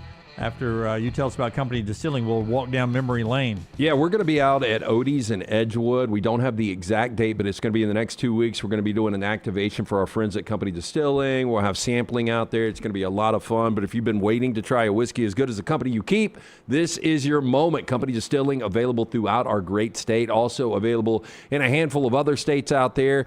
Go to companydistilling.com/Alabama. You can find out more about this incredible product. But this holiday season, when you're heading over to a Christmas party, pick up a bottle of Company Distilling. I talked about it yesterday. We never got to it. Coaching lane changes, where you've gone from like program to another like program. Doesn't always work out. Lane is replacing a guy where it didn't work out. Notre Dame to LSU for Brian Kelly. Didn't work out. Jimbo Fisher, Florida State at that time to Texas A&M. Didn't work out. Yep. Lane himself, Tennessee after 1 year to USC. Didn't work out. Dan Mullen, I mean, that's sort of a step up, but Mississippi State to Florida didn't work out. Lincoln Riley, TBD right now, Oklahoma to USC. One for Alabama fans. Dennis Franchione back in the day when he left Alabama to go to Texas A&M. He was a hot name on the coaching circle. Did not work out at Texas A&M. You start looking out through history. I mean, obviously, if you go from Oklahoma State and take over the Miami Hurricanes like Jimmy Johnson. I mean, some of them. Oklahoma State to LSU like Les Miles. But how about this? Luke Fickell from Cincinnati, where he was in a college football playoff, to Wisconsin. Hasn't where worked it's not out. even come close. I even say Mario Cristobal. He was closer. He took a step backwards probably. Yeah, he took a closer opportunity at Oregon to get into a college football playoff than he really is at Miami. Yeah, I mean, I think he took a bit of a step backwards. Oregon's a better program than Miami, and it has not worked out. Now, the best to do it of all time, Bear Bryant and Nick Saban. Texas A&M to Alabama worked for Bear Bryant. Michigan State to LSU worked for Nick Saban. So when you say Michigan State to LSU, I think people have to stop and remember how bad LSU was before Nick Saban got there. They were probably on the level of Michigan State at the time. Oh, I think Michigan State was ahead of LSU. It may have been. I don't know. At that time. I think it was a 9-3 team. Did he replace George Perlis? I think so. George Perlis was their legendary coach. So I think it was 9-3 Michigan State when he left to go coach like 7-something LSU. Yeah. I think, you're right, because I think I remember Bobby Williams' first game as the interim coach, or the head coach, was in the Citrus Bowl. I think they were in the Citrus Bowl that year, if I remember correctly. Yeah. And so that's how good Michigan State had been. They were playing in the Citrus Bowl, which back then meant you'd had a pretty good year in the Big Ten. Yeah. So you get some success stories, but I think the road is littered more with big failures recently. We'll see what Lane is able to do at LSU. One coaching note, Brent Key, former Alabama assistant, Georgia Tech alum, contract extension, 5 years, significant raise for Brent Key to stay at Georgia Tech. So another guy off the bingo board for Penn State who right now, and I don't know if they have signed anyone today. And as you're looking for that, I think Brent Key did a good job, but boy, the bottom fell out. It did. Haynes King regressed at the end of the year, did he not? Yeah, I mean, to lose 3 of your Final Four, the losses to both Pittsburgh at home and NC State on the road were devastating. You were down 28-0 to Pitt in a must-win game. But I'm with you. I want to keep him if I'm Georgia Tech. Yeah, I do too. But the way the season ended was a head-scratcher. Yeah. Penn State, by the way, has signed 1 4-star and 1 3-star. They're expected to. Let's see if these guys have actually signed today. Jackson Ford has committed. No, Polidor has committed, but neither one of them has signed. Penn State could be the first Power 4 team in history to not sign a player on National Signing Day. What are they doing? Well, they don't have a coach. Well, I'm well aware of that, Jim. But what are they doing to remedy that? What do you think is going on here? Who are we waiting on? Well, I just got a text from this guy, big Auburn fan, and he said, "Is it fair? Is it a fair question that they're waiting on the board?" And I said, "It's a fair question." It's a fair question, but I have talked to. I think you guys both have. And I've talked to enough people that I am very comfortable in saying there is a 0% chance Kalen DeBoer wants the Penn State job. Now, Penn State might be pulling a Mal Moore, and I don't know what that equates to. Probably nothing, but they might be all in, trying to do everything they can. But boy, they could have a long-ass wait. The people I talk to say he is not interested in the Penn State job. Yeah. But how can you F this up as bad as Penn State has? More people I talk to, he's a guy that is tired of moving. He doesn't want to move his family anymore. Right. Okay, but if you're Penn State, how do you not have a plan in place? Now, I think it was Klatt that said they thought they had Cignetti. But if you don't have like a really, really good indication he's going to take that job, how do you get rid of a coach in the middle of the season that took you to the semis last year and you still don't have a coach and everybody else does? My belief is they thought Cignetti was their guy, and that it would never get past their number 2 choice, Matt Rule, coming back to his school. Oh, Matt Rule, I think, would have taken the Penn State job. Did he ever get offered that? Well, he parlayed it into if he didn't get offered, he parlayed it into the contract extension. But, Jim, that was a month ago. Yeah. I mean, they've been past Matt Rule for a month now. Oh, I know. But Matt instantly re-signed with Nebraska. That's what I'm saying. But how do you not get Brian Hartline? Yeah. Brian Hartline, who signed with South Florida, there's no way he would have passed on Penn State. And plus, you hurt Ohio State by getting him. I mean, his ability to recruit would have been easily a hire for me. I saw some of the national guys, the national college football guys, discussing going after Matt Campbell at Iowa State. And apparently the feeling is if they had gone to Campbell early, he was interested. But Campbell does not want to be you struck out on Cignetti, you struck out on Rule. You're without a coach for a month now, and now you come to me. He doesn't want to be that guy. You're not going to settle on me. Yeah, that's right. But they could have apparently gotten him if they had struck early on Campbell. That there was some interest there. I mean, you can say struck out on DeBoer too. I mean, I think there were people at Penn State that wants this guy. I think he's one of the best him. coaches in college football. I think they wanted him. I just think it was a pipe dream. I heard Ben Roethlisberger on his podcast. Not that I listened to it, but he was talking about. I heard the clip that he was talking about Mike Tomlin to Penn State. Like, I love Tomlin. Won a championship together, but maybe it's time to move on, and Penn State would be a good location. Brian Dable is a guy that Penn State could be in the mix for. I think that's the ultimate fallback. Their safety. Yeah, but why not go on and do it like on National Signing Day? Yeah, I mean, who else are you going to get right now? Is Brian Dable going to move a recruit today? If you had announced it yesterday, would Brian Dable have changed? No, but at least it gives you stability. At least you know where you're going. Like the open-ended of, I don't know if I'm going to play for a defensive coach, an offensive coach. At least you could do a little background on Brian Dable. Can I ask you just real quick? This used to be one of the hottest names in coaching, and he is free to negotiate right now. Would you ever consider Chip Kelly if you were Penn State? I don't think. I mean, I know it feels like he won a national championship just what, one year ago? Yeah, I mean, he was the offensive coordinator at Ohio State. He was Brian Hartline a year ago. I still don't know how much his fingerprints were on that. But I don't know, but he was the offensive coordinator. He was an 8-win coach at UCLA the year before that. Yeah. I mean, with no resources. It feels like you're getting washed up, Chip Kelly. I don't disagree with you, Lance. But then to Jim's point, before he left UCLA, he won 8 games, which is, I think we'd have to say in hindsight, it's pretty good right now. Yeah, oh yeah. And then a national championship at Ohio State before he, for whatever reason, jumped to the Raiders. I mean, you could do a lot worse. Yeah, I'm just saying, Chip Kelly, Penn State. And I'll go back to this, and I heard this early on, because I brought up that booster that said that they were really interested in DeBoer. Penn State was. When I met him, and I think we laughed about this, he was like, that's the guy we want. That's the guy I think we should hire, and it was Manny Diaz and Duke. So is there a chance they're waiting on Manny Diaz to lose and drop to 7-6, literally, and then hire Manny Diaz? I mean, that's got to be in play, right? By the way, our buddy Matt Rule at Nebraska, just 10 commitments expected today. I don't know how much better that's going to get, but I'm just saying. I mean, some people these numbers are not as important as they used to be because of the portal. You can just look at Lane Kiffin, the importance he put on the portal. But when you're signing 9, then I think you've committed yourself to being a portal school at that point, right? If you only sign 10, if you're a 9 or 10 guy, yeah. Then you have to. You have to be a portal school at that point. Just surprising there, Nebraska. All right, let's get to trash, brought to you today in part by our friends at New York Butcher.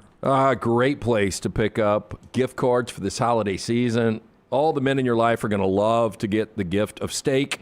You can pick from the great fresh meats, the steak, the chicken, the ribs, the pork.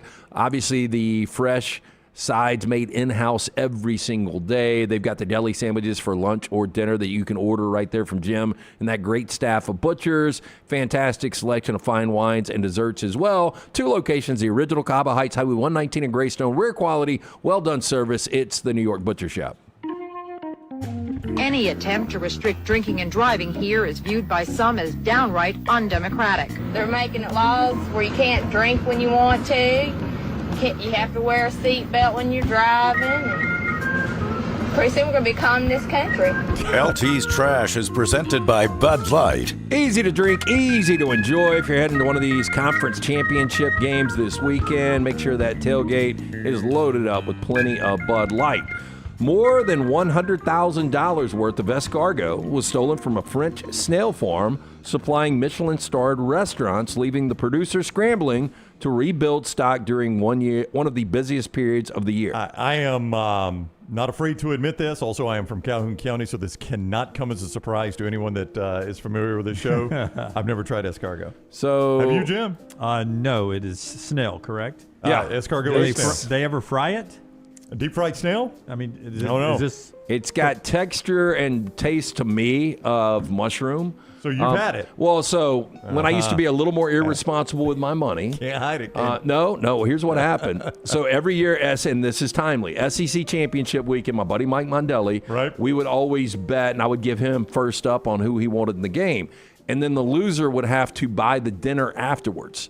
And he was just such a dick about it. Oh, my God. We went to Chops Lobster House, and he was ordering everything on the menu. I don't want to tell you what it cost, but escargot was part of it, and I thought it was okay. Like I don't think I've ever had escargot. I know I've never had caviar.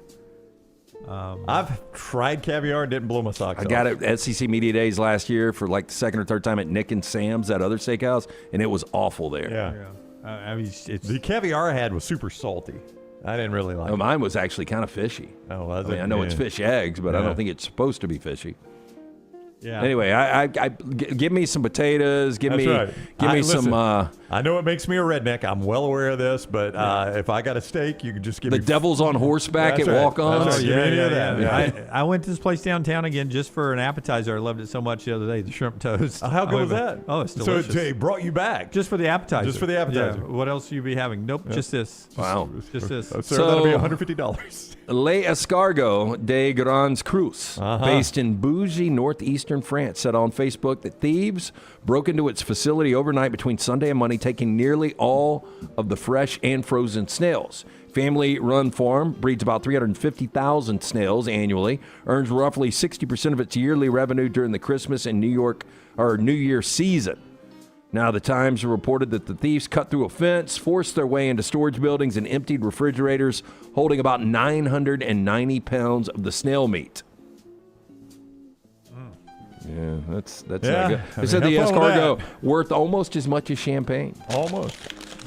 Yeah. I actually don't love champagne, but I would take the champagne over the snails. That's another thing I've tried, champagne. Again, get it? I'm from Calhoun County. You probably like it in a mimosa variety. Throw a little orange juice on top of it. If I were a female. Now, that is something, the more money... If I were female, says the man with the umbrella. I never understood your stance on that. The more you spend on champagne, the better it is. I'm not a big champagne guy. Yeah, I didn't really like it. I've tried it once. I was like, I'll stick with Diet Coke. But the mimosas are fine. Prosecco is champagne too, right? Yeah, I didn't hate Prosecco. I would rather have a mimosa than a Bloody Mary. Ooh, see, I like a Bloody Mary. I like half of a Bloody Mary. I can never finish it. And so I pay all that money just for the first 4 or 5 drinks, and then I'm done. Jeeves, do you like the Bloody Mary? Yeah, I'd rather have vodka over like wine or champagne. Well, you know what? Hey, if you want to do a blackout brunch, all you got to do is pour a little vodka in your mimosa, champagne, vodka, and orange juice. I'll pass on that. Okay. Wow. I'd never had a Bloody Mary and asked somebody, what is it like? It's basically like drinking barbecue sauce. And I was like, I am in. So LT just gave you the mimosa bomb. That's right. It's champagne with a shot of vodka in it, a floater. Social media influencer facing fierce criticism after handing out, this is crazy by the way, 18-inch machetes, cigarettes, and bottles of alcohol to homeless people. What are we doing? With police departments staying tight-lipped as the clips go viral. Now, Keith Castillo, known as Pav Wolfie, posted a Thanksgiving video that amassed more than 18 million views across TikTok and Instagram. 29-year-old is seen distributing stainless steel machetes he bought in bulk for under $5 a piece, along with bottles of alcohol to people living on the streets. It's Fireball. It looks like in that shot there. Is that a real shot? That's a real shot. Yeah. He insists the stunt is meant to, quote, keep homeless people safe, but viewers overwhelmingly slam the idea as reckless. One Instagram user accused him of making vulnerable people, quote, dangerous, not protecting them.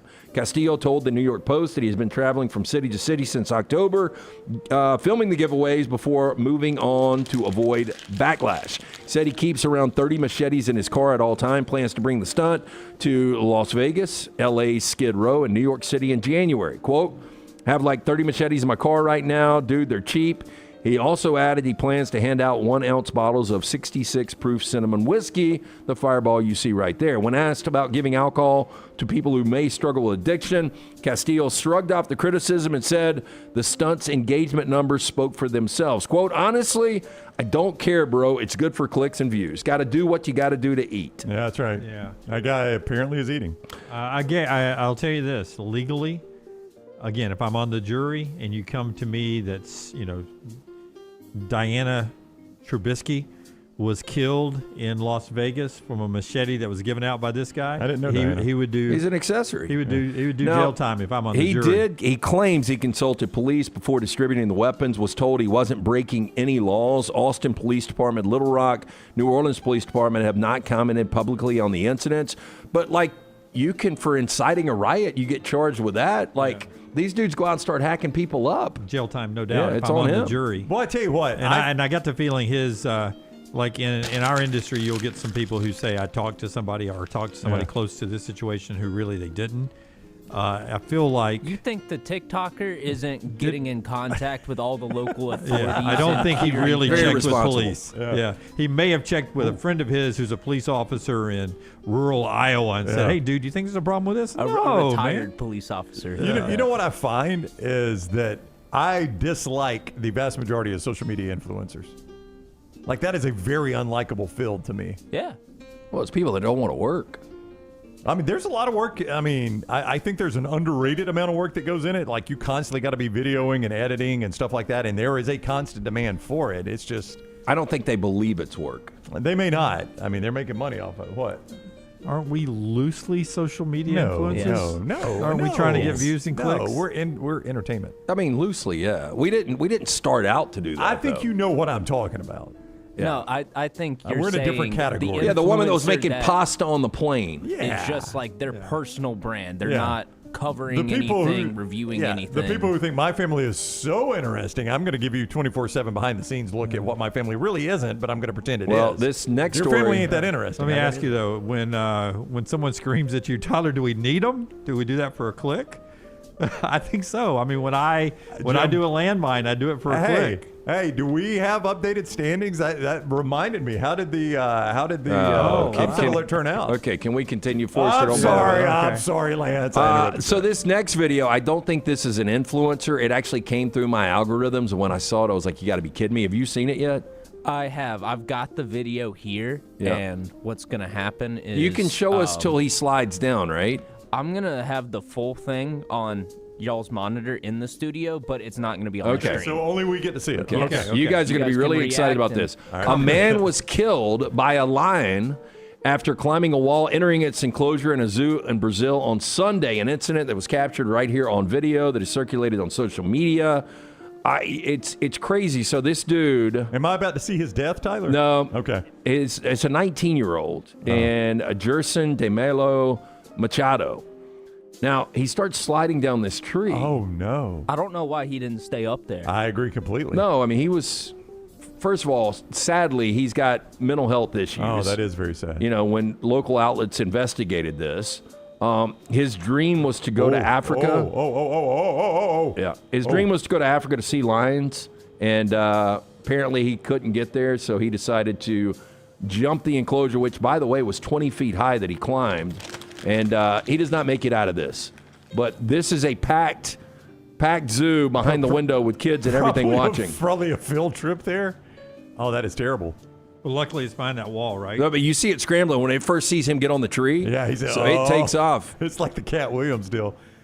Hey, but I'm going to give the guy credit. He gets away at first. Watch this. So when he gets to the bottom of the tree, the lion gets him. And then for a minute, you see his head moving like he gets away from the lion for a second. I don't know how he managed that. All right, so lion's got him right there. Watch this. And, hey, I'm free. Nope. Yeah. Game over. 2 seconds. He was free for 2 steps. Well, he was, but that's more than I thought you would get. Well, you saw when he paused on the trees, looking at the line, I've always wanted to see one of these up close and personal. Then he has hesitation. Then the line kind of sits and pauses, and he thinks he's safe. And that's terrible. Does can the lion climb the tree? He can. Yes. Yeah. Lion. Maybe not to the that top. tree. Not that tree. Oh, I don't know. No. Well, I mean, the lion could get out, I guess, if they could climb that tree. Yeah, I mean, that's a good point, Jim. Yeah. There's no branches I at mean, all. I literally, all I'm thinking of right now is Cat Williams. This is not a drill. Yes. Oh, and by the way, there were people. As soon as we started the story, I wrote down Brown impersonates Cat Williams. This is not a drill. There were people out there that wanted the lion euthanized.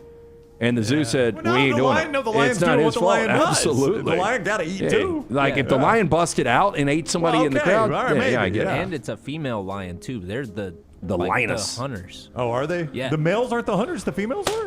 Nope. Yeah. Okay. Lionesses are the. So we go from escargot. Where Lance says, "So it is in your home, Jim." It is. Okay, so we go from escargot to ocean spray cranberry sauce. Did you guys have any for Thanksgiving? I'm not a big cranberry sauce fan, but there was some served at my meal. Yes, we did have it. Yes. Out of the can? We had two. We Yep. had homemade and out of the can. I had it out of the can. They've responded after dozens of TikTok videos went viral from users claiming they received water instead of cranberry sauce. Now, Ocean Spray is reviewing customer reports after several viral videos showed shoppers opening cans labeled as jellied cranberry sauce and finding only water inside. You don't have a can opener? Yeah. Yeah. By the way, dude, you're opening it from the bottom side, so you have rigged the top of this. 100%. This is so stupid. Nobody opens it from the bottom for no reason, right, Jim? And nobody opens it with a knife. Yeah, I know. Now he's showing me this one. Where's he right opening there, it from? Why don't show me the other side too, That's dude? right. Yeah. But why would you just not flip it and fill it from the bottom, however he's doing it? Yeah. Before he opened it. Yeah, but if I'm on the jury, you know what I say here? It's on the label, dude. Ocean Spray. What were you expecting inside? Again, it's water. TikTok video got 10 million views. Of course it so did. that's what's going on. And they are investigating. But in a statement to People, the company said, quote, aware of few reports about cans containing water instead of the cranberry sauce. We are going to get to the bottom of this. Yeah. I would also say this. If I'm on his jury, I'm cheering for the aluminum can at this point to slice his hand open. Or the knife. That knife This is the most dangerous way you've ever seen to open a can. Like if I'm Tom Hanks in Castaway and I've got that can and a knife, then I'm gonna risk it. Yeah. I'm more anxious watching this guy open a can than I was watching this The guy. lion? Is that a chilling guy? on a I don't know tree about in a that. lion enclosure. Look at his fingernails. Has he got that cocaine fingernail? Oh, he's got them all. Look, all of them are that way. Yeah. Long fingernails. Well, I on mean, all look of them. how ratty his kitchen is. Yeah. Dude's a complete That's slob. also a lot of cranberry sauce. That's what I He's was got about to say, 6 Tyler. cans just in this frame. Why did he buy that many? Yeah, I don't buy any of this story right here. Not at all. Not one dime for me. Yep. Not That's a it. dime back. All right. Okay. One more video for us. Do you have the dead dog yet? video I sent you from last night? That was a good round. I just needed this brought to you by Champies, our Champies Getaway video today. Have you seen? I go to Blinko Pets. Blinko Pets on social media. Blinko Pets. This is a great trend. Watch it over here. This dog, go. And he's woofing those tacos left and right. Gosh, it looks like one of Lance's dogs. It's another one here. Watch this one. Go. Are you kidding me? Yeah. And they got him doing burgers and everything. Yeah, it's a well-trained dog, though. Yeah, that he waits. Yep. How does he? But watch how quick he can eat these things. I mean, he tears those tacos up. Yeah. But you get them properly trained, like Ladybird. I would put a Chick-fil-A mini on my knee. Yeah. And I would just get her to sit there. Oh yeah, leave I've seen it, people leave do it, that. leave it. Yeah, I've seen people do that. Well, I'll tell you what, I like the way he gets that head tilted I just know. right, and he just That's starts Pac-Manning those things. Hey, Those are some small-ass tacos. I'm telling you what, though, you get in the way right there, and it's gonna be facial disfigurement in a heartbeat. Yeah, I just thought that was a funny video. That was our tender moment of the day until Kalani Sitake got emotional about staying at BYU. His was a bit more tender. Right? Yeah. All right, that's our show today. New Bama and Bourbon is up in just a second. Aaron Suttles, Lance Taylor standing by to record that, to talk Alabama football as they head over to Mercedes-Benz Stadium to play Georgia again. I think it's 4-0 all-time against Georgia in the SEC championship game. 7-1 with Kirby Smart over there. So that's Kirby's kryptonite. Yep. 100%. He's beaten everybody like a drum except Alabama. So we'll see if Kalen DeBoer and Alabama can win another SEC championship. Aaron and LT talking about that on Bama and Bourbon coming up. Until next time, God bless you and God bless America.